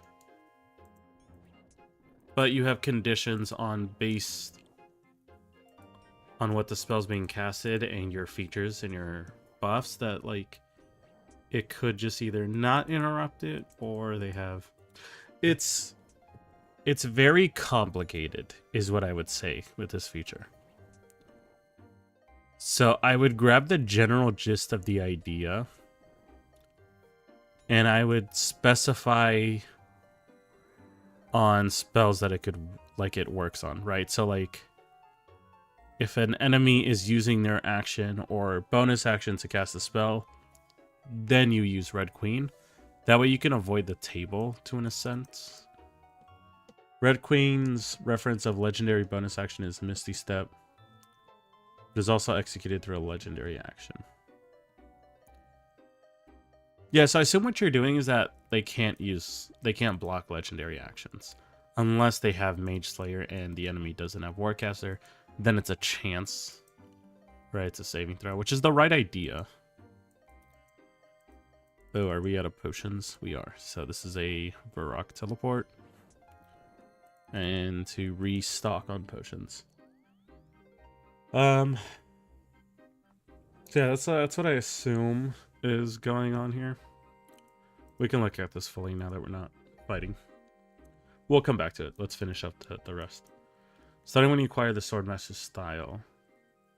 When you're wielding a single two-handed weapon, you can have access to the primary action Stinger. By using this action, you propel yourself in a 20-foot line, dealing extra damage to enemies in the path.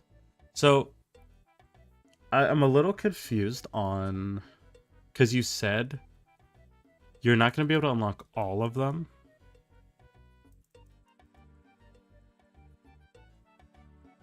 But, or is it that you can't just choose some of them at the beginning? 3rd, 7th, 10th, and 15th, so you have 4. I guess that's my question to ask. Can you unlock all of these? Like with one character? Or is it a choice they have to make of which fighting style they take? The style types are what you choose.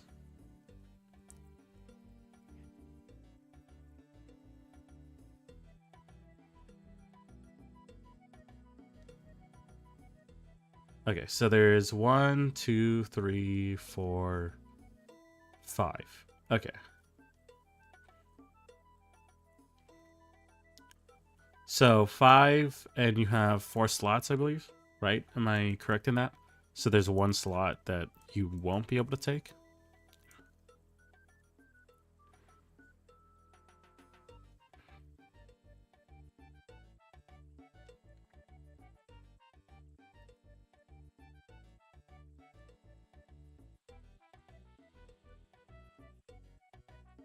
For now, I will continue reading. So, if you choose the Swordmaster, by using an action, you can propel yourself forward in a 20-foot line, dealing damage to enemies in the path. If the heavy weapon has a reach property, you still move only 20 feet. However, your weapon thrust damages anything within a 30-foot line.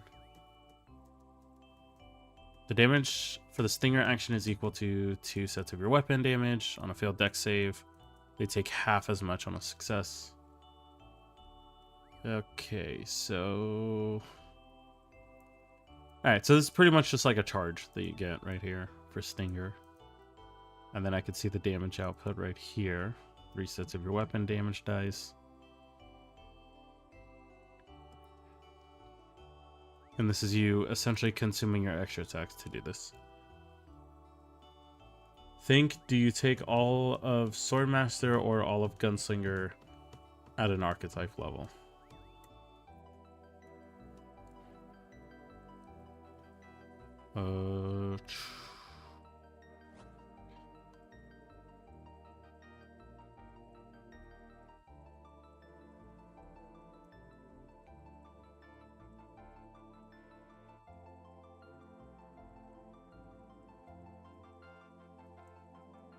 Joe. Okay, so at an archetype level, so you mean the 3, 7th, 10th, and 15th? You choose, okay, so you choose which style acquisition you take, and you get all of them, correct?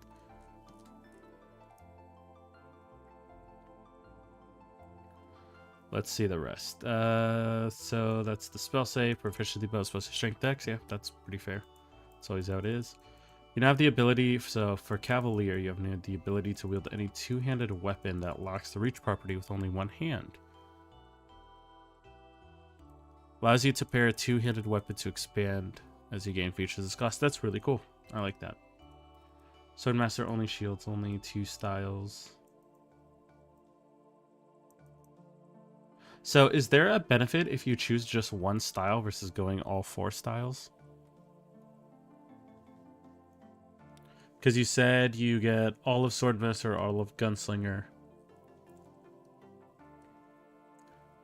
When you are available and not answering other mates, I would love to ask you something. Certainly. Feel free to ask. We can definitely bounce back and forth between things. Because I'm also, we are 100% multitasking like legends here. So...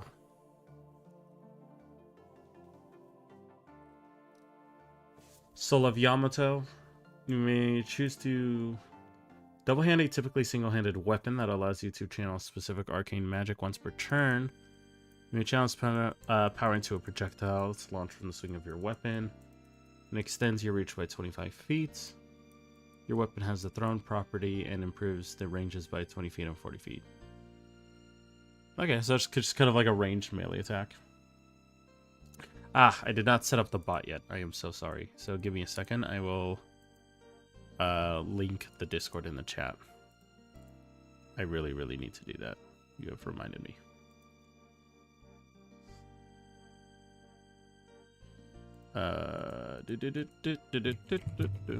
Give me 1 second.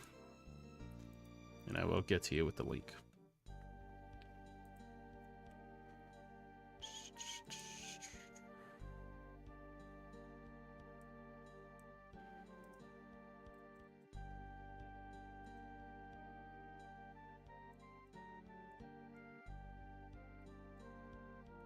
There we go. And there we go.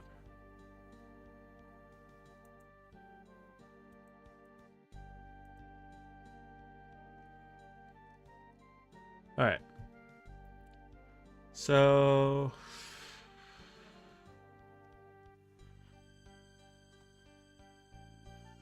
Quicksilver requirements: you must be wielding 2 weapons that both have the light property. Restrictions: the dual wielder feat does not expand the list of the Quicksilver compatible weapons.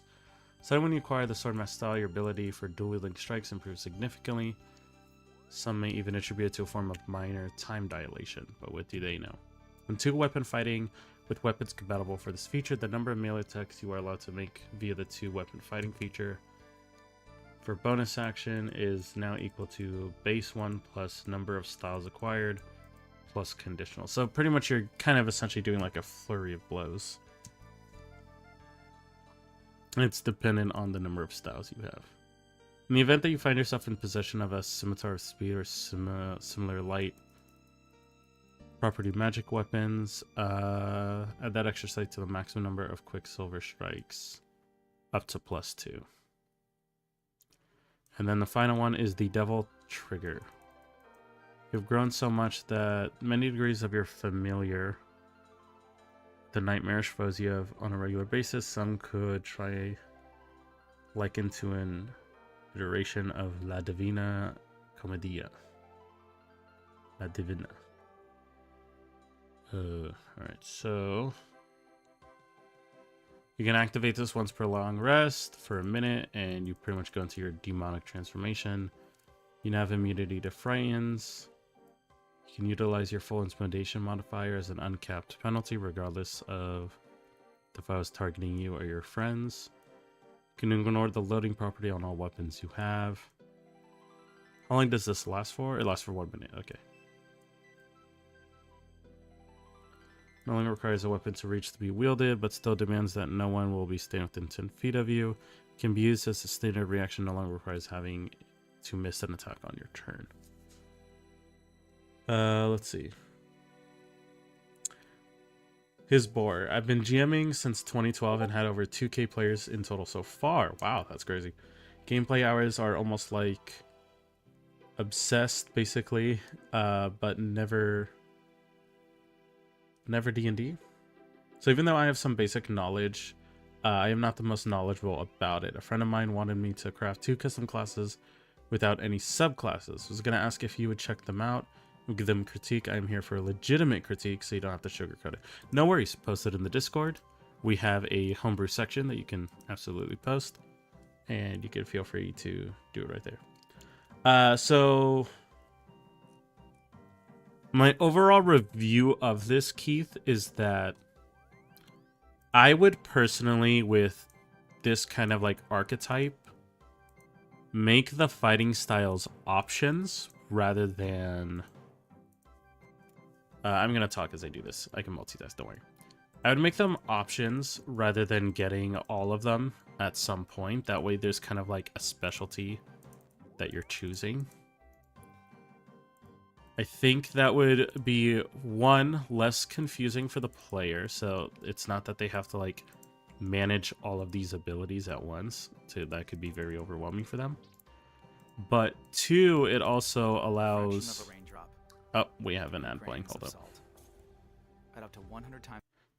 We managed to skip it. We're huge. So, for 1, it would allow you to not stack a player, essentially. And what I mean by that is give them so many abilities that they essentially have an answer for everything. And so, you as a DM might feel gimped at times when you try to do stuff, and it's like, oh, I have a solution for this and this and this. The other thing is, it doesn't overwhelm the player by having them see a lot of choices. The lore reason of the character specializing in a fighter style, anytime you give a player a choice, it's like anytime you're playing an MMO or even D&D, when you have to choose a class, it's supposed to feel very unique, and they kind of get excited to make a choice in the first place, rather than getting all of it. So that's personally my take on it. Now, if you really want them to get all the specialties, then by all means, that is, it's your class and your campaign. I would say if you're going to do that though, I would probably less restrict the weapon types, because you also don't want your character to carry so many weapons to be able to use all of these features.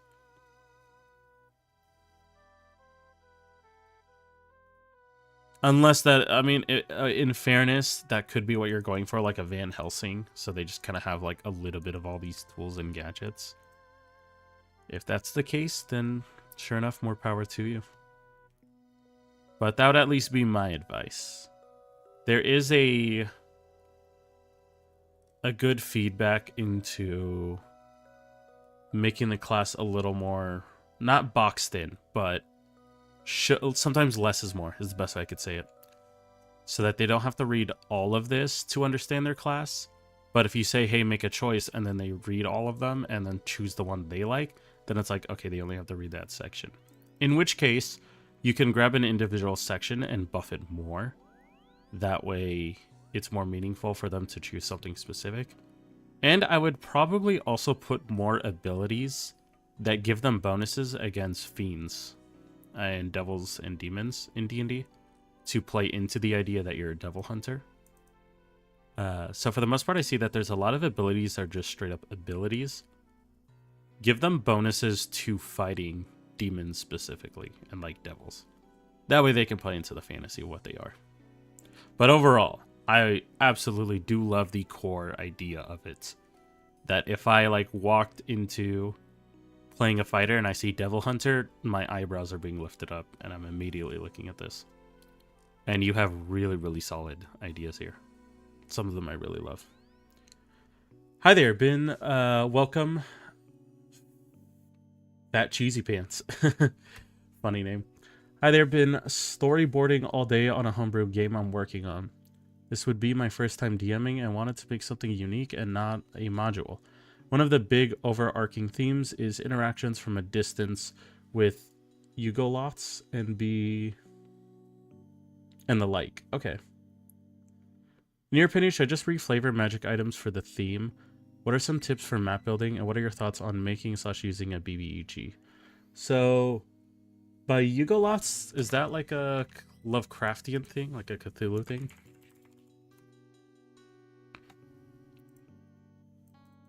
I believe I remember them being, yeah, they're kind of almost like these, the bug tentacle looking things.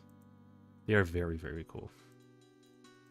I am surprised you know about these guys. Not a lot of people do.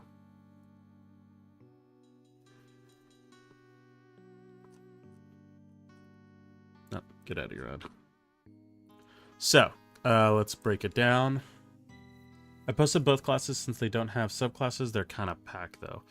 Classes are usually a very, very packed one to do.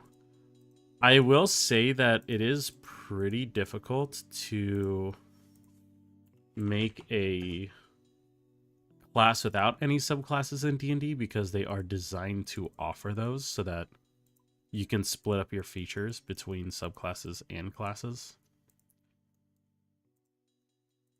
But we will see how that goes for the most part. We can check it out.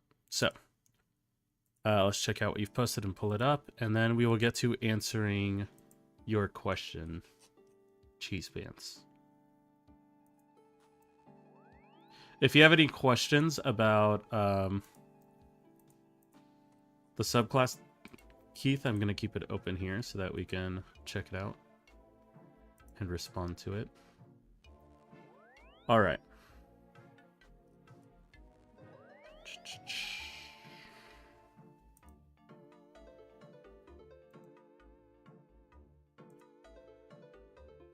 All right, we have two classes, aberrations and godly entertainment.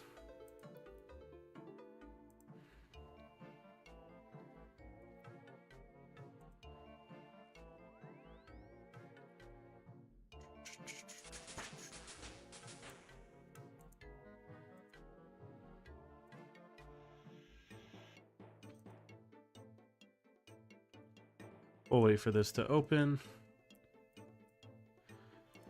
In the meantime, let's answer the question earlier in a step-by-step. So, reflavoring magic items for the theme. Absolutely.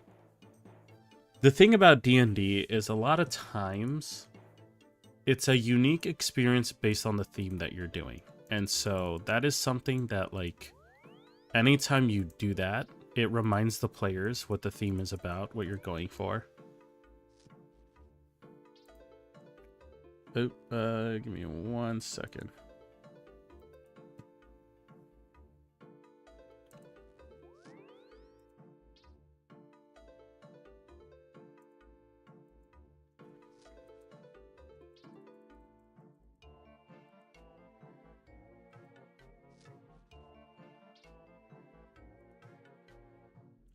Oh, 1 moment.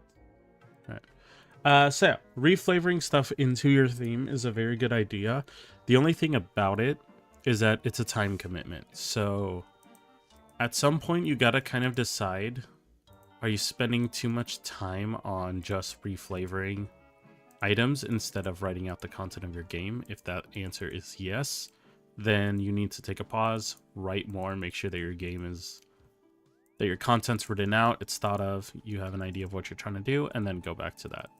That being said, though, D&D has so many items that odds are you can find items that already fit your theme. And that's probably a better efficiency of your time when you're starting out, is I would give yourself a number of items you do want to create yourself. And then items that you want to just grab from D&D and say this works perfectly, because D&D is best played when we work together on a lot of content. So people all over the place make content that they want other people to see, love, and then put in their own game, so don't feel bad about that. So yeah, that's how I would do that part. As far as tips for map building, there's 2 ways you could do map building. And it's a decision of if you want to do it online or pen and paper. What people do with pen and paper is they take out a big piece of paper, they grab a bunch of dice, and they throw the dice, and then they actually trace around the dice in a way to essentially create their landmass. I personally created on a website called Incarnate. This is the website I use to create maps, which we were actually creating map as a chat and streamer here. We have done this all together. We have not finished this, but I like to make actual maps like this for the most part for people to go look at. As far as tips for map building itself, though, I would not make the world bigger than you need it to be. So it's perfectly fine with just, like, for example, this right here is all just one continent in the entire world. So that way we have essentially boxed ourselves into one section of the world. I don't need to create an entire world. I just need to create a continent. And if you even make a map that is even smaller than that, it's a region or it's like one country, that's perfectly fine. Nothing wrong with that. The idea is make your map match the scope of your current campaign, because the bigger it is, the more writing you have to do. And then what are your thoughts on making or using a BBEG? I might be in the minority here for the most part, but when I make my BBEGs, now, I will preface, when you are starting out, it is perfectly fine to have a pretty linear and pretty relatively railroaded story, because you're just trying to understand how to play the game, right?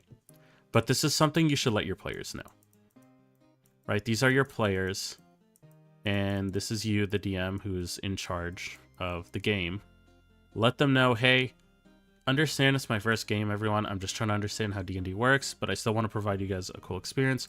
Just please understand that for now, for this first campaign, I'm going to be relatively boxing you in on what we're going to experience and what we're going to do. So it's a very obvious BBG that they're going to have to meet at the end.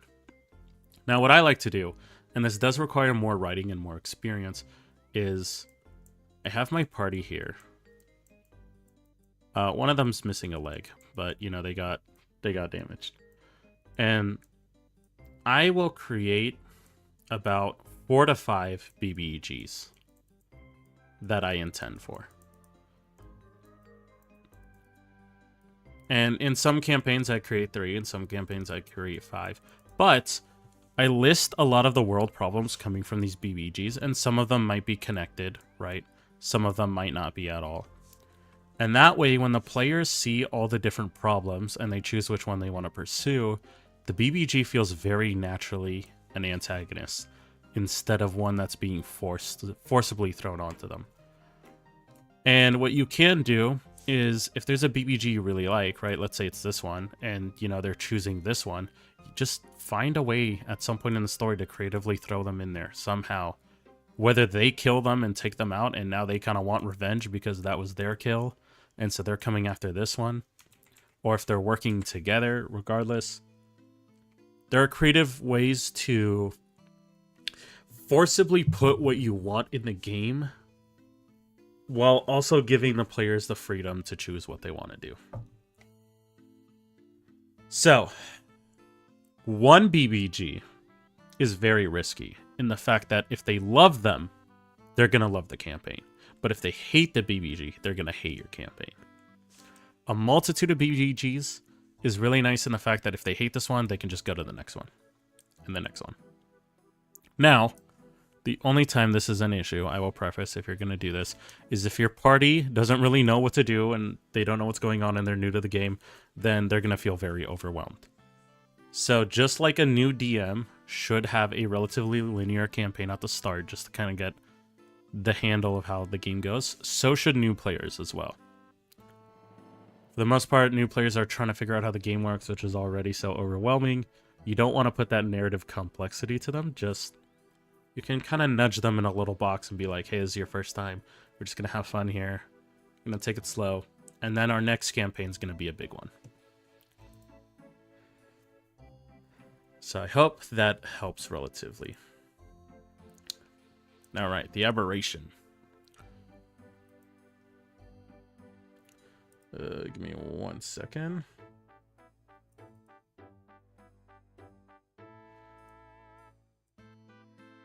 There we go.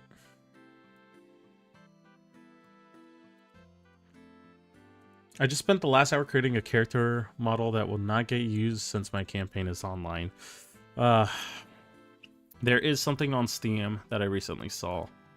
A good buddy of mine told me about it. Let me see. Hold up.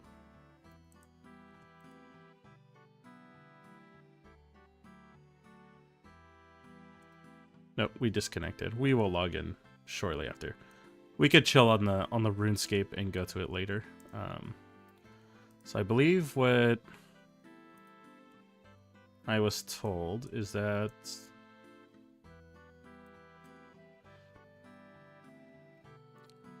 be mindful, my PC is kind of held by prayers and rubber tape. I believe it's called Tailfire. I know it's Tail something, so we're going to look that up and see what comes. Maybe it's Tailfire or Tailspire. It might be this. Yes, okay, so this is something you can get on Steam. However, I think it requires all of your friends to get it. I'm not sure it's $25, but you can essentially make like combat maps for your dungeons and stuff. And from what I know, you can import your 3D models that you make like on Hero Forge or something. So it's a cool way to do online D&D and have like essentially have them fight in a battle map. But it does require a $25 charge, so that part is a little tough. All right, we have a class here, which is going to be pretty long. All right, it is pretty long, so I will ask his boar. I can definitely do 1 to 9. I probably won't be able to get to both tonight, but I could do the other one next stream. The question is, which one do you want me to look at first, the aberration or the godly entertainment? And I will look at one of those first. But Cheese Pants, I hope that answers, or that helps you out at least if it gave you some tips.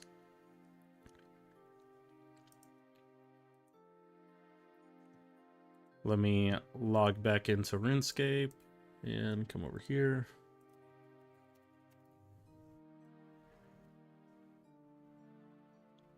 Doesn't really matter. I'm down for any. Sounds good. Then I will do the aberration since it's the first one that I saw over here.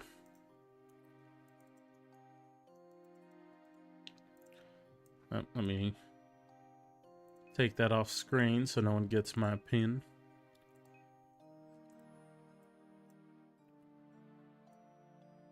Oh my god, we're honestly going to be huge with this.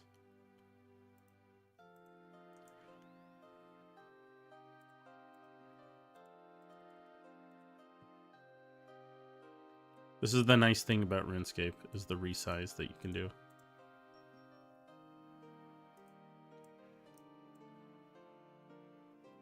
Nah, we're gonna full screen.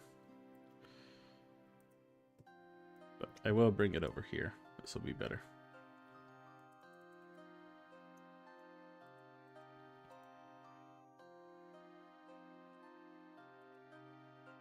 Alright, so the aberration. The aberration accepts pain of the poor and the abandoned as the most destructive path to true power. They become abandoned and alone by accepting others that are abandoned and alone. They can get inspired by others' stories and create never-before-seen paths of battling their foes. Even though most of their aberrations are one of a kind, they still have strict pathways to follow while creating and forging their ways. An aberration becomes stronger, and the more pain it experiences or learns from others. This class has no subclass, however. Okay, so you must have a strength of 13 or higher in order to multi-class in and out. That's good, because all of them do have one. This is a list of the features, so let's start to look at it. So, class and aberration, you get the following features. Hit dice is 1d10. You did say you need 13 strength, so I assume this is a pretty martial class, so that's good. 10 plus your con modifier. Yep, this is standard.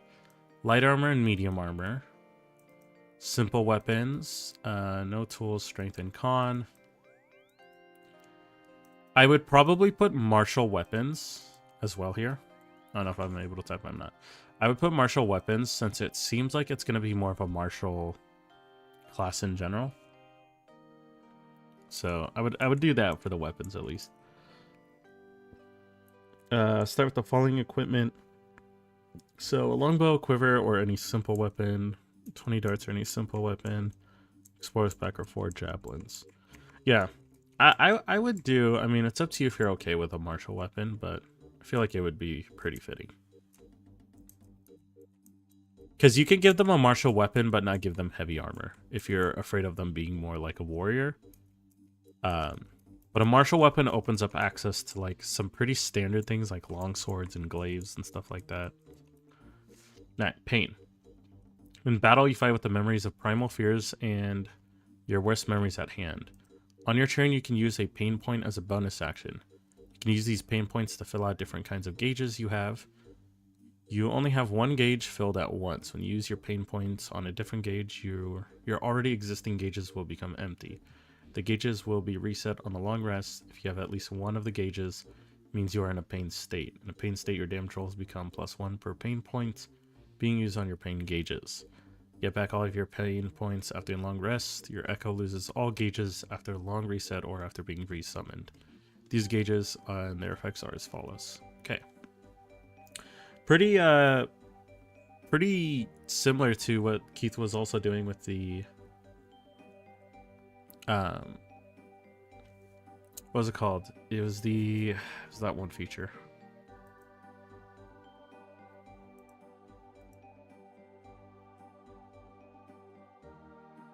The Red Queen,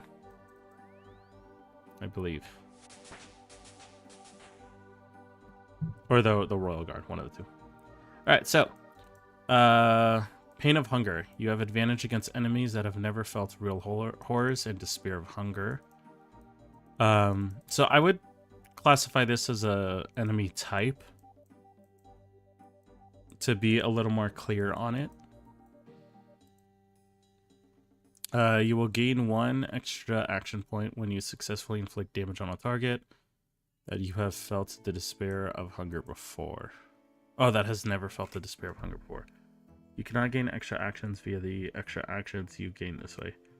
So I believe you're using the action point system, which I know of, but I'm not extremely familiar with. Because at least D&D 5e does like your main action, your bonus action, your reaction. And then there's like movement and stuff. But from what it seems like, I know some people do action point systems instead, where it's like 3 action points, and then you could choose to either attack with all 3 or move with all 3. Let me know if that's the idea of what you're doing. Those are gauges, though. If you have 1 point on Pain of Hunger, the first effect is online, etc. Okay, got you.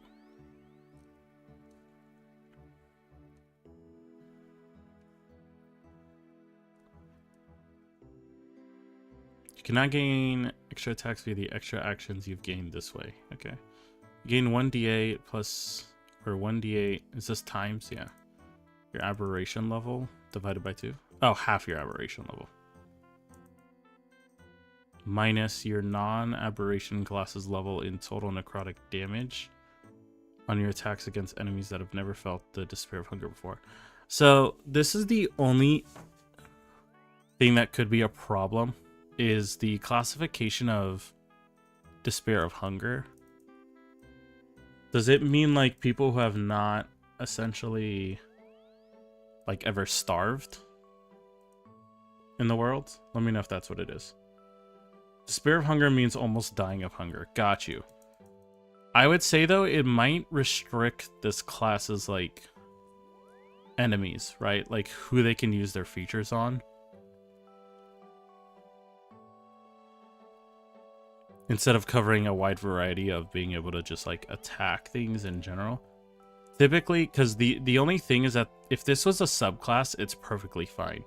But as a class in itself, you want it to be able to fight anything, and your subclass essentially specializes you to fight in a specific way or fight something specifically.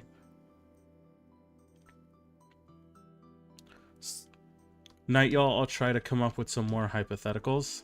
Thank you, Samuel. Take care. That's why I made 3 gauges. Okay, got you.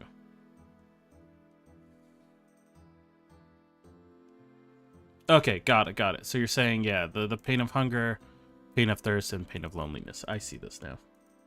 It's like one of the mechanics. Got you.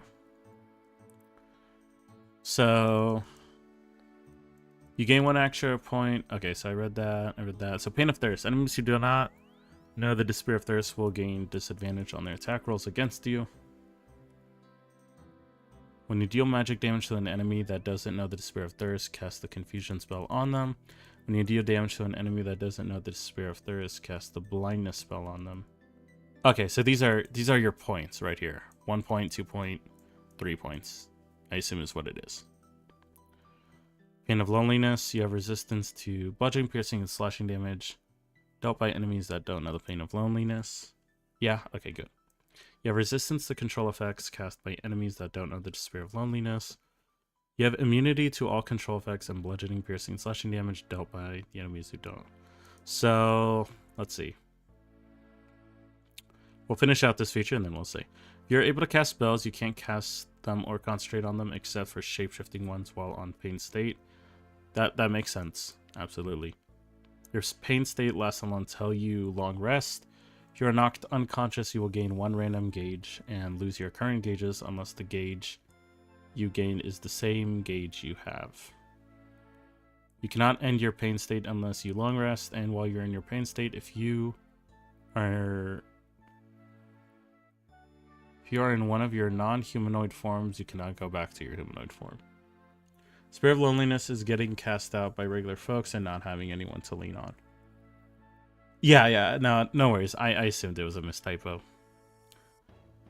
Your echo may have different gauges than your original body. The only way for your echo to gain gauges is through you.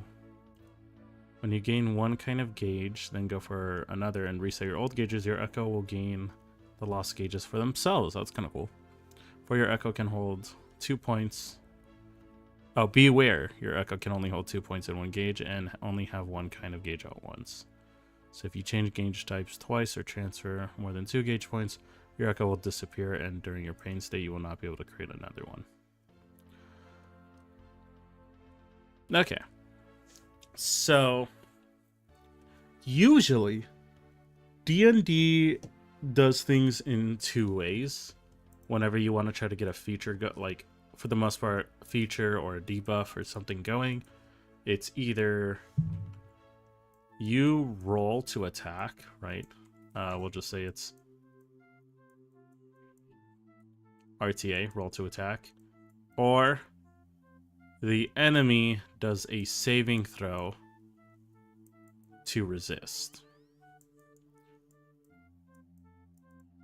This is typically what D&D follows this formula on anything you want something to happen. If they're going to get disadvantage on something, if they're going to take damage, it's one of these 2 methods. The thing about your class, however, is it can be very limiting already. But it could also be very vague at the same time, if you understand what I mean. Like, the pain of loneliness really could be any enemy that you as the DM are going to decide, like, hey, this person was outcasted or they weren't. So that's kind of like the decision right there, which does mean you control the frequency of how many of those enemies show up, if that makes sense. So what I would say is, if you are going to... Yeah, I feel like the class really leans on the DM. I mean, pretty much all of them do, for the most part, right? Because the DM's free to do anything. It's just the players are also free to leave if they don't like what's going on. So, the thing I would say, though, is that if there's not going to be a lot of these guys for the pain of the pain of loneliness, the pain of thirst, then sure, it's fine to kind of put these guaranteed effects to an extent where you're able to be immune to their damage and stuff like that. The thing, though, is that if they are going to be even higher than like rare, like even if they're uncommon, then I would go to this system of either they roll to attack for the effect to happen, or they make a saving throw to resist. These are kind of bonuses, to be honest. Yes, they absolutely are. But so it's like the thing is it's bonuses. Bonuses usually come in a subclass. And that's why like for at least D&D in a sense, you really want to do a class with subclasses because a class lets you do your main thing and then your subclass lets you specialize and take it a little further. I'll put a roll 2 mechanic there only for some of them. So like for example, Pain of Thirst, like you kind of already have it here, right? When you deal damage to an enemy, I would specify what that damage is, because it doesn't say over here that they can cast spells from what I see. So the magic damage is a little vague, but if they were to cast a spell, that's very easy to deal magic damage. Because even on a failed save, they take like half damage, so they'd be able to, you know, still use the effect. The only thing I would do is that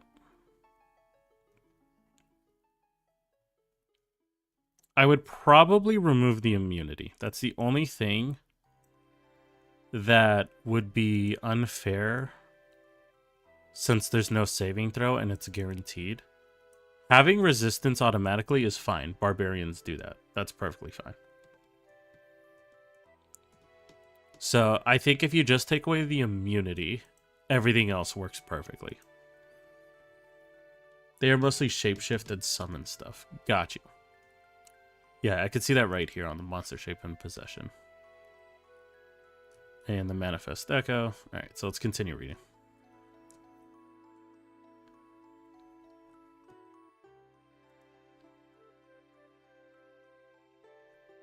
I'll turn into resist. Yeah, I think resist is a really good idea. It's very, very rare that you grant someone immunity. You usually grant enemies immunity, like for the most part, what's it called? Bosses or monsters. But even with that, there are ways to get around the immunity in a sense.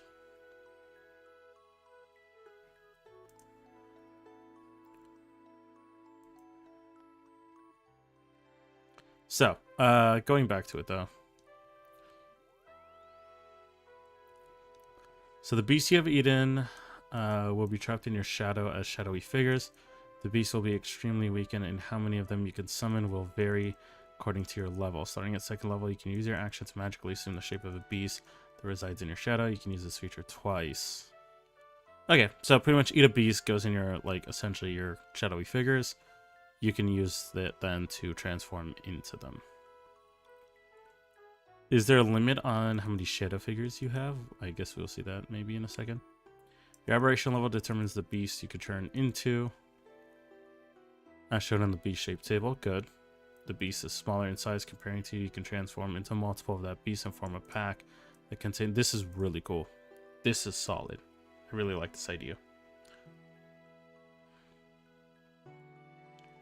So, okay.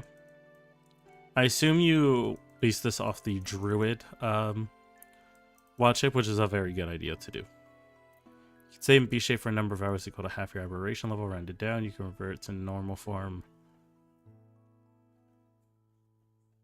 Unless you expend another use. Okay. Good. Automatically revert if you fall unconscious, drop to 0 HP or die. While transformed, the following rules apply. Oh, or maybe immunity to the first effect every turn. What was the first effect? 2 control effects and bludgeoning.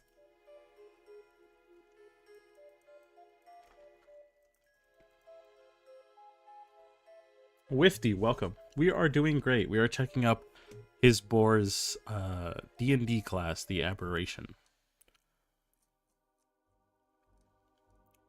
So, are you saying immunity to all control effects?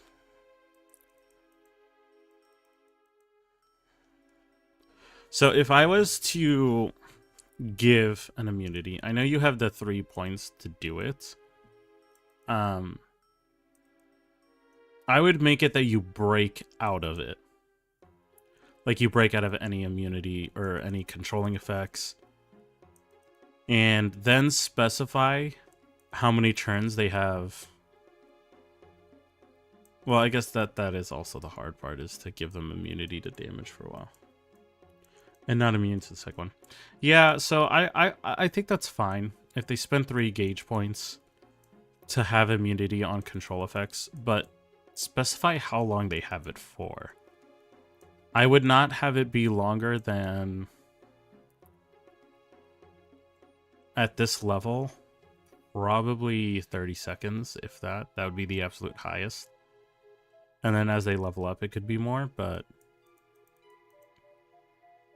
30 seconds would be 5 turns in combat, which is pretty insane in itself. That is the absolute maximum. Personally, I would just make them roll a d4, or just based on the number of points they use, so 3 turns. But I'm more of a fan of using it that they break out of the control effect, rather than become immune to it altogether.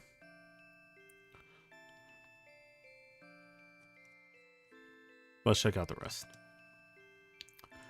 So your statistics are replaced by that of the beast. Okay, so it's pretty akin to wild shape. You can retain all of your skill saving throws. In addition, you get the same proficiency as you, and the bonus in its stat block is higher than yours. Use its bonus instead. Nice. If it has legendary layer actions, you can't use them. Sounds fair. Transform, you assume the beast's hit points, hit dice. When you revert to normal, you return to your number of hit points. However, if you revert as a result of dropping to 0 points... Okay, this is very, very mirrored off wild shape, which is a very good thing. That is the best thing you could do. If D&D has already made something like it, then you could absolutely take to what they did, and it will be balanced, because that is D&D's job, is to balance their own game. So, not a bad idea. Let's see. Can't cast spells, and your ability to speak or take any action on cards' hands is limited to the capabilities of the beast. Nice. Transforming doesn't break concentration or prevents you from taking actions or pros. Nice, good. You retain all the benefits of a feature of your class, race, and source. This is good. Sounds good. Yep. Yeah, this is really good. The shaping is like S tier. This is perfect. Manifest Echo. At their level, you can use a bonus action to magically manifest an echo of yourself on a non-occupied surface you normally can walk or stand on that you can see within 15 feet. Echo is a magical image of you that looks and behaves just like you and lasts until it's destroyed, or until you dismiss it as a bonus action. Until you manifest another echo, or until you're incapacitated, you can only use this 2 times per long rest. Your echo has an AC of 14. Half your hit points immune to all conditions. If it has to make a saving throw, it uses your bonuses. Same size of you, and you can mentally command it to move 30 feet in any direction. If it moves more than 50 feet, though, it's destroyed. As a bonus action, you can teleport. Okay, so this is like the features of Echo Knight, I believe. You can... Okay. Moves at least 5 feet away from it. Okay, got you.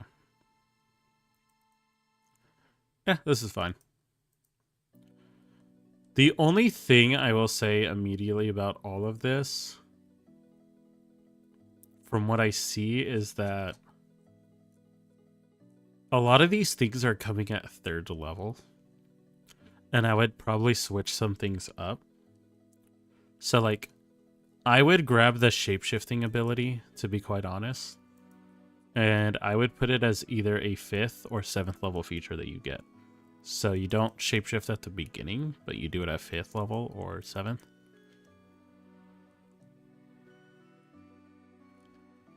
Because their early game features are pretty powerful here. They essentially have the wild shape of druids, but also the Echo Knight fighter ability. So you're kind of dipping into like 2 classes, if that makes sense. And you're also giving it to them at 3rd level, which would make them very, very strong early on. If not in combat, then definitely in utility. So that was probably something I would do.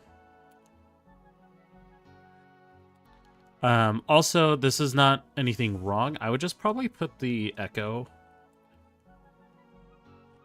Well, actually, okay, if you decide to keep the monster shape here, I would put the monster shape and the echo, like, up here. So they read that first, and then they read the pain, because then it might make more sense to them.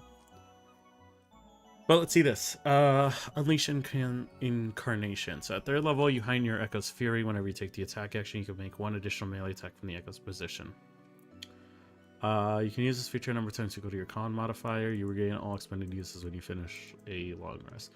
So yeah, I think this is fine if you move the shapeshifting to like 5th or 7th, because it's playing into the Echo, which you're already keeping at 3rd level.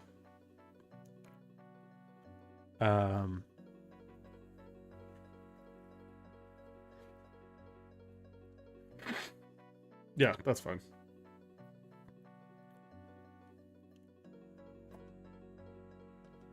Beginning at 5th level, you can attack twice instead of once. Alright, yeah, extra attack, that's very fair. Echo Avatar. Starting at 7th, you can temporarily transfer your consciousness to your Echo. Or one of your shadowy beasts. As an action, you can see through them. Okay, yep.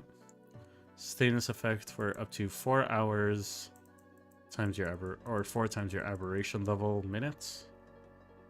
And you could use it, you can end it at any time. You could be 1 kilometer away without being destroyed. Alright. Kind of like a reconnaissance. Very cool. Not bad at all. As long as you make yourself catatonic, like your body, perfectly fine. This is very cool. Claws and Fangs. Beginning at 9th level, you can roll 1 additional damage dice when determining the extra damage for a critical hit with a melee attack if you are unarmed. This increases to 2 additional dice at 13th. So do you have bonuses to being unarmed with this class, or does it... I assume it's called Claws and Fangs, so if you're shapeshifted, it will take that melee damage. Let me know. I gotta go use the bathroom real quick, guys, so I will be back. But let me know. Give me, like, a couple minutes. I'll be back.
All right, I'm back. Thank you guys for waiting. Appreciate it.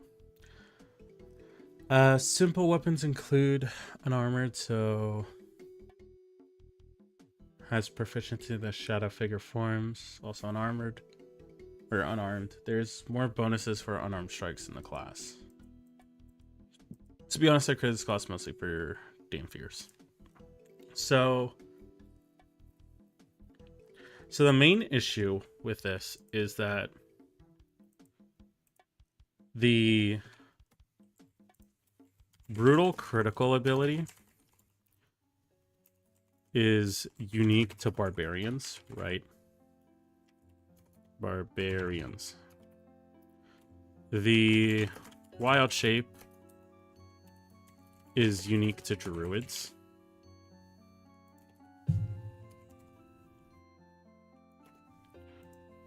And then the Echo is unique to Echo Knights, which is a fighter class, or fighter subclass.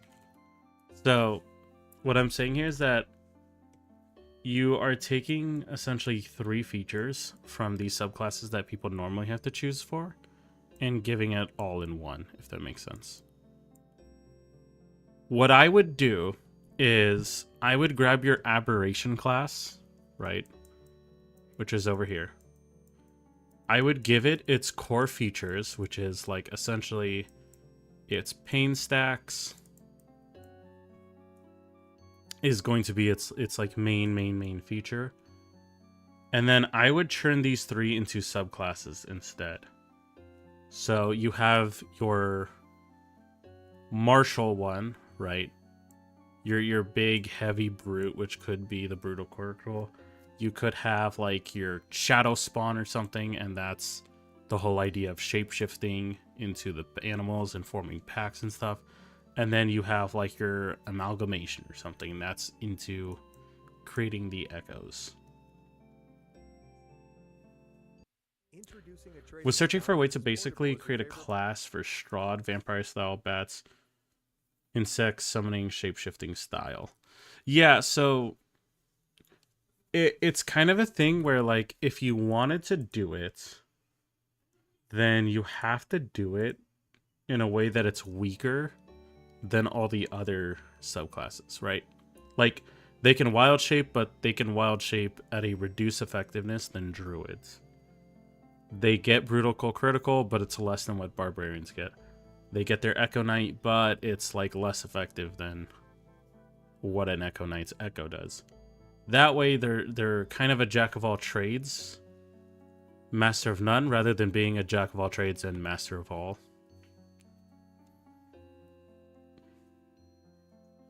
I see. Okay, I'll nerf them slightly. Yeah, I would personally, honestly, tie it to subclasses if you wanted to do that. What you could do in complete hindsight is so aberration class, right? Did I spell aberration wrong? Ignore that. Okay. So aberration class, I would give reduced features of all 3, right? But then your subclass heightens, or rather amplifies. Amplifies, I think. No, I spelled this definitely wrong. What? Is that amplifies? No, no, that's not at all. Amplifies, there we go. Subclass amplifies 1 of 3. So essentially your aberrant class, right? You can wild shape, but say that it's like up to 3rd CR rating creatures, right? CR3. You can brutal critical, but it's up to like 2 damage dice at maximum. You can Echo Knight, but it's at like, you know, we'll say it's within 10 feet or 5 feet or something. And then your subclasses is to grab one of these 3 and bump it up to its full effectiveness while still having the basic form of these other 2. That's what I think would be the best thing.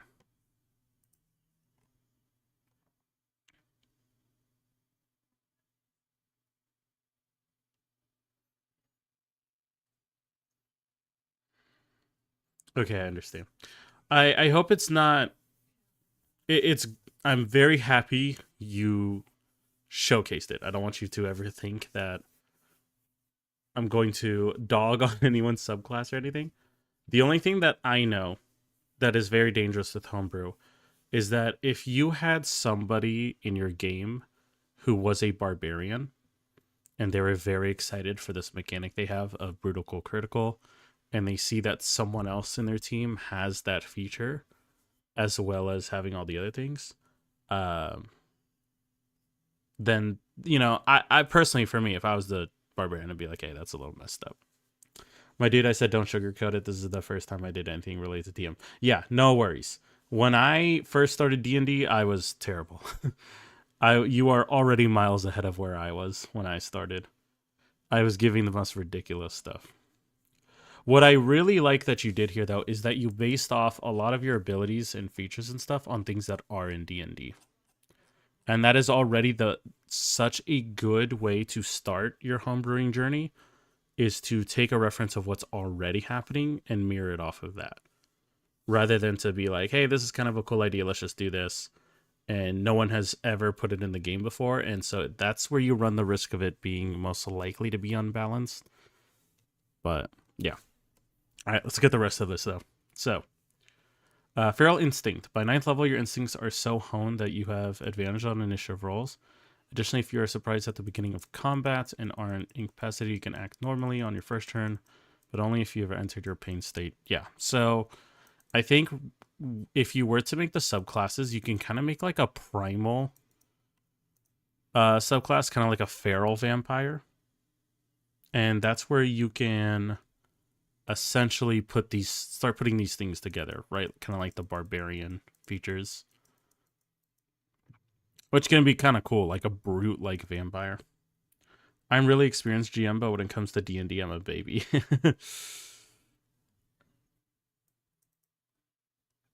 Thankfully, D&D 5e makes it pretty easy to start out. It's like the best thing about 5th edition. It's very streamlined. Starting at 10th level when you're not wearing any armor, your armor class equals to 10 plus your dex plus your con. You can use a shield and still gain this benefit. Starting at 11th level when you kill an enemy, roll a d100. Scores above 90, flip a coin. If it's tails, you gain 1 random feat from the enemy. If it's heads, you gain 1 random skill from the enemy. If you roll 100 on the first d100, you roll to gain a percent of these enemy stats. DM chooses the percentage via the dice rolls of your choice. What do you mean by... So by percentage of stats, you mean like you can permanently take like their strength and add it to your own?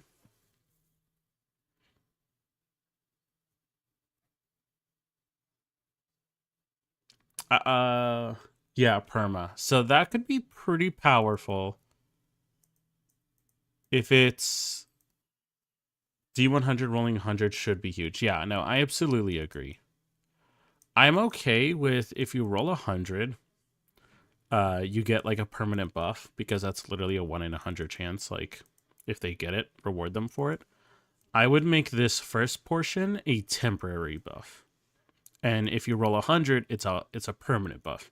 And what that'll do for the player is that, for one, you can reduce, if it's temporary, you can reduce it from 90 to like over 50, right?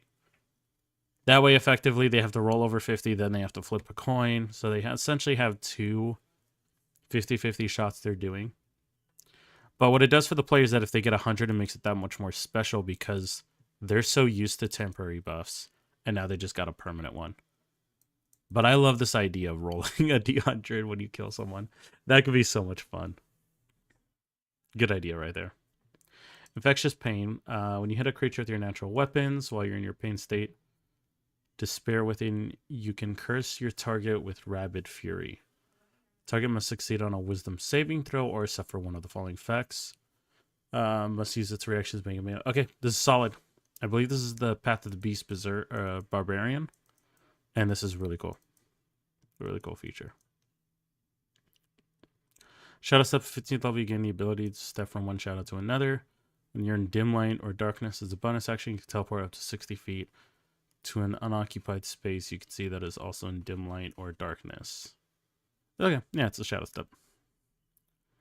You have advantage on your first melee attack you make before the end of the turn.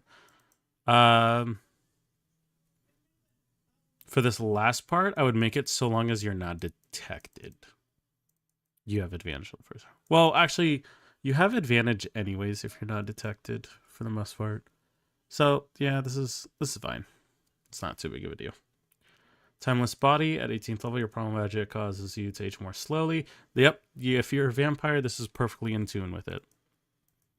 In fact, you could honestly just make them stop aging altogether if you really wanted.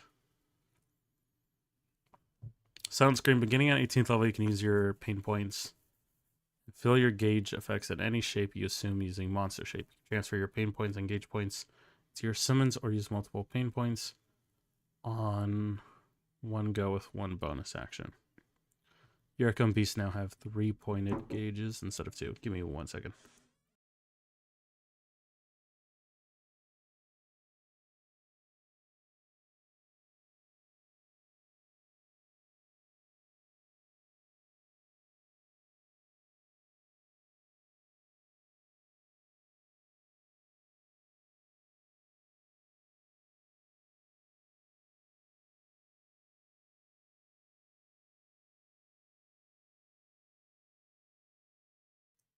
Okay, sorry, got interrupted there, but let's continue.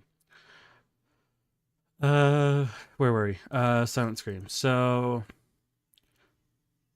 you can transfer your pain points and gauge points into your summons, or use multiple pain points on one go with only one bonus action. Your Echo and Beast now have 3 point engage. So this is essentially just buffing your familiars, like your summons. Which, yeah, that's fine. You're level 18. I also wanted to make this class a bit emo. Edge is always cool. Being edgy might not always be cool, but edge itself is cool. So you can make a class super edgy, and it can be cool. The person playing them is going to have to make sure they are not edgy. And that's what matters. And the best way to do that is the player could be edgy, but you have to make sure that the character is not edgy. Or sorry, no, the other way around. The character can be edgy. You just got to make sure the player is not edgy. Agree 100%. Nice. Heavenly Demon. Cool ass name. 20th level you. Is that... Where did I... Is that a One Piece reference? If it is, I will absolutely love you.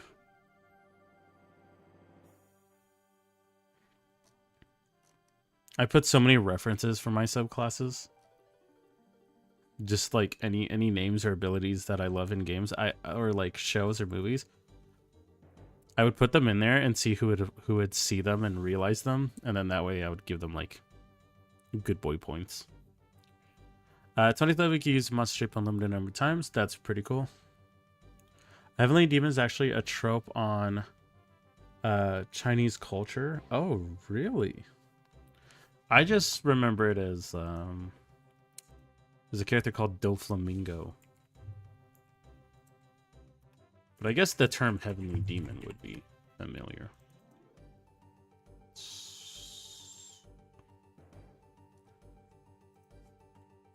Origin.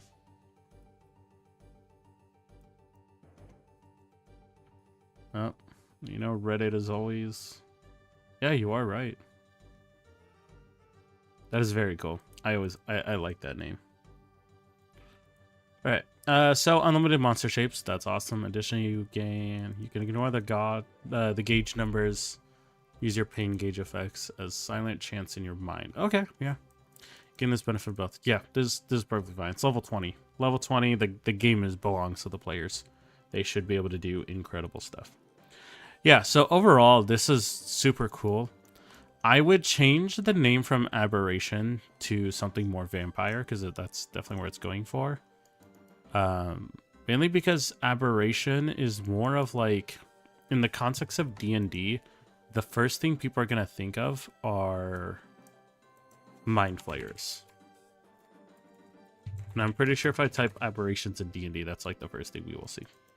Yeah. So you're going to see like Beholders, Mind Flayers, Intellect Devourers. Those are the aberrations in D&D. And you were saying that you were going for more of a Damphir. So you can make it, I believe they're just undead for vampires. Yeah, they're classified as undead shape changers. But I think you can make... Oh, didn't know that aberration means like freak. Yeah, so in D&D, aberrations are very specific. Here you can check out the lore with me. Were creatures that were unnatural and had no place in the natural order of the material plane, or in fact most of the outer planes. So to an extent, off of that description, it sounds like, you know, vampires would fit in it. But yeah, I would give a name that more ties into vampires Start clean with the power of Oh, Clorox. we got an ad. Hold up. Something like, I mean, you could. Okay, so you can make it as simple as just vampires or Dampier. Just look at words that also go with blood, right? You have like sanguine. You have crimson. These are all words that relate to vampires. If you ever, sometimes I literally just type in words that relate to vampires, and then, you know.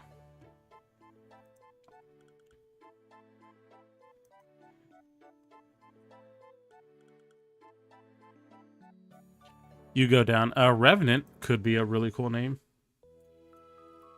Crimson Shadow, edgy. Crimson Shadow would be a cool ability name. Revenant, Phantom could be cool.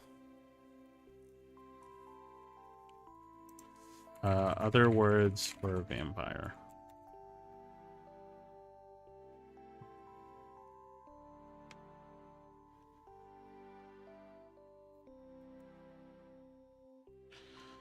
It's about to log me off of RuneScape. How dare you? Let's see. Yeah, I mean, honestly, go online and you could see some good motivations to it and kind of get an idea of that. That is always my recommendation. Do we have time for the second class? I enjoyed this so much. I am very glad you enjoyed this. I did as well, but unfortunately, it is 12:10 and I plan to end at midnight. So it is, I will unfortunately have to end the stream here. But next time we do stream, you can expect that I will do my best to go over it. I will wait until you're in the chat to go over it, so I can make sure that you're here. And it's 10:11 here, 10:11 a.m. and I need to sleep. Yeah, no worries. For me, it's midnight, so I will unfortunately have to call it. But for those of you watching and that have stayed, thank you very much. I hope you guys are having a great time. Great morning, great night, depending on what it is in your day. With that being said, everybody, have a great night. Take care. Wherever you are, whatever time it is, just make sure you have a nice cup of coffee. If you haven't joined the Discord already, you can check out my channel. It's on YouTube. I am Midnight Coffee, and I have a link to the Discord right there. So you can see it right here. I also have videos, I have shorts, past live streams if you want to check out stuff that we've missed out on. With that, everybody take care. Have a great night. Appreciate you all. Love seeing you guys here. Peace!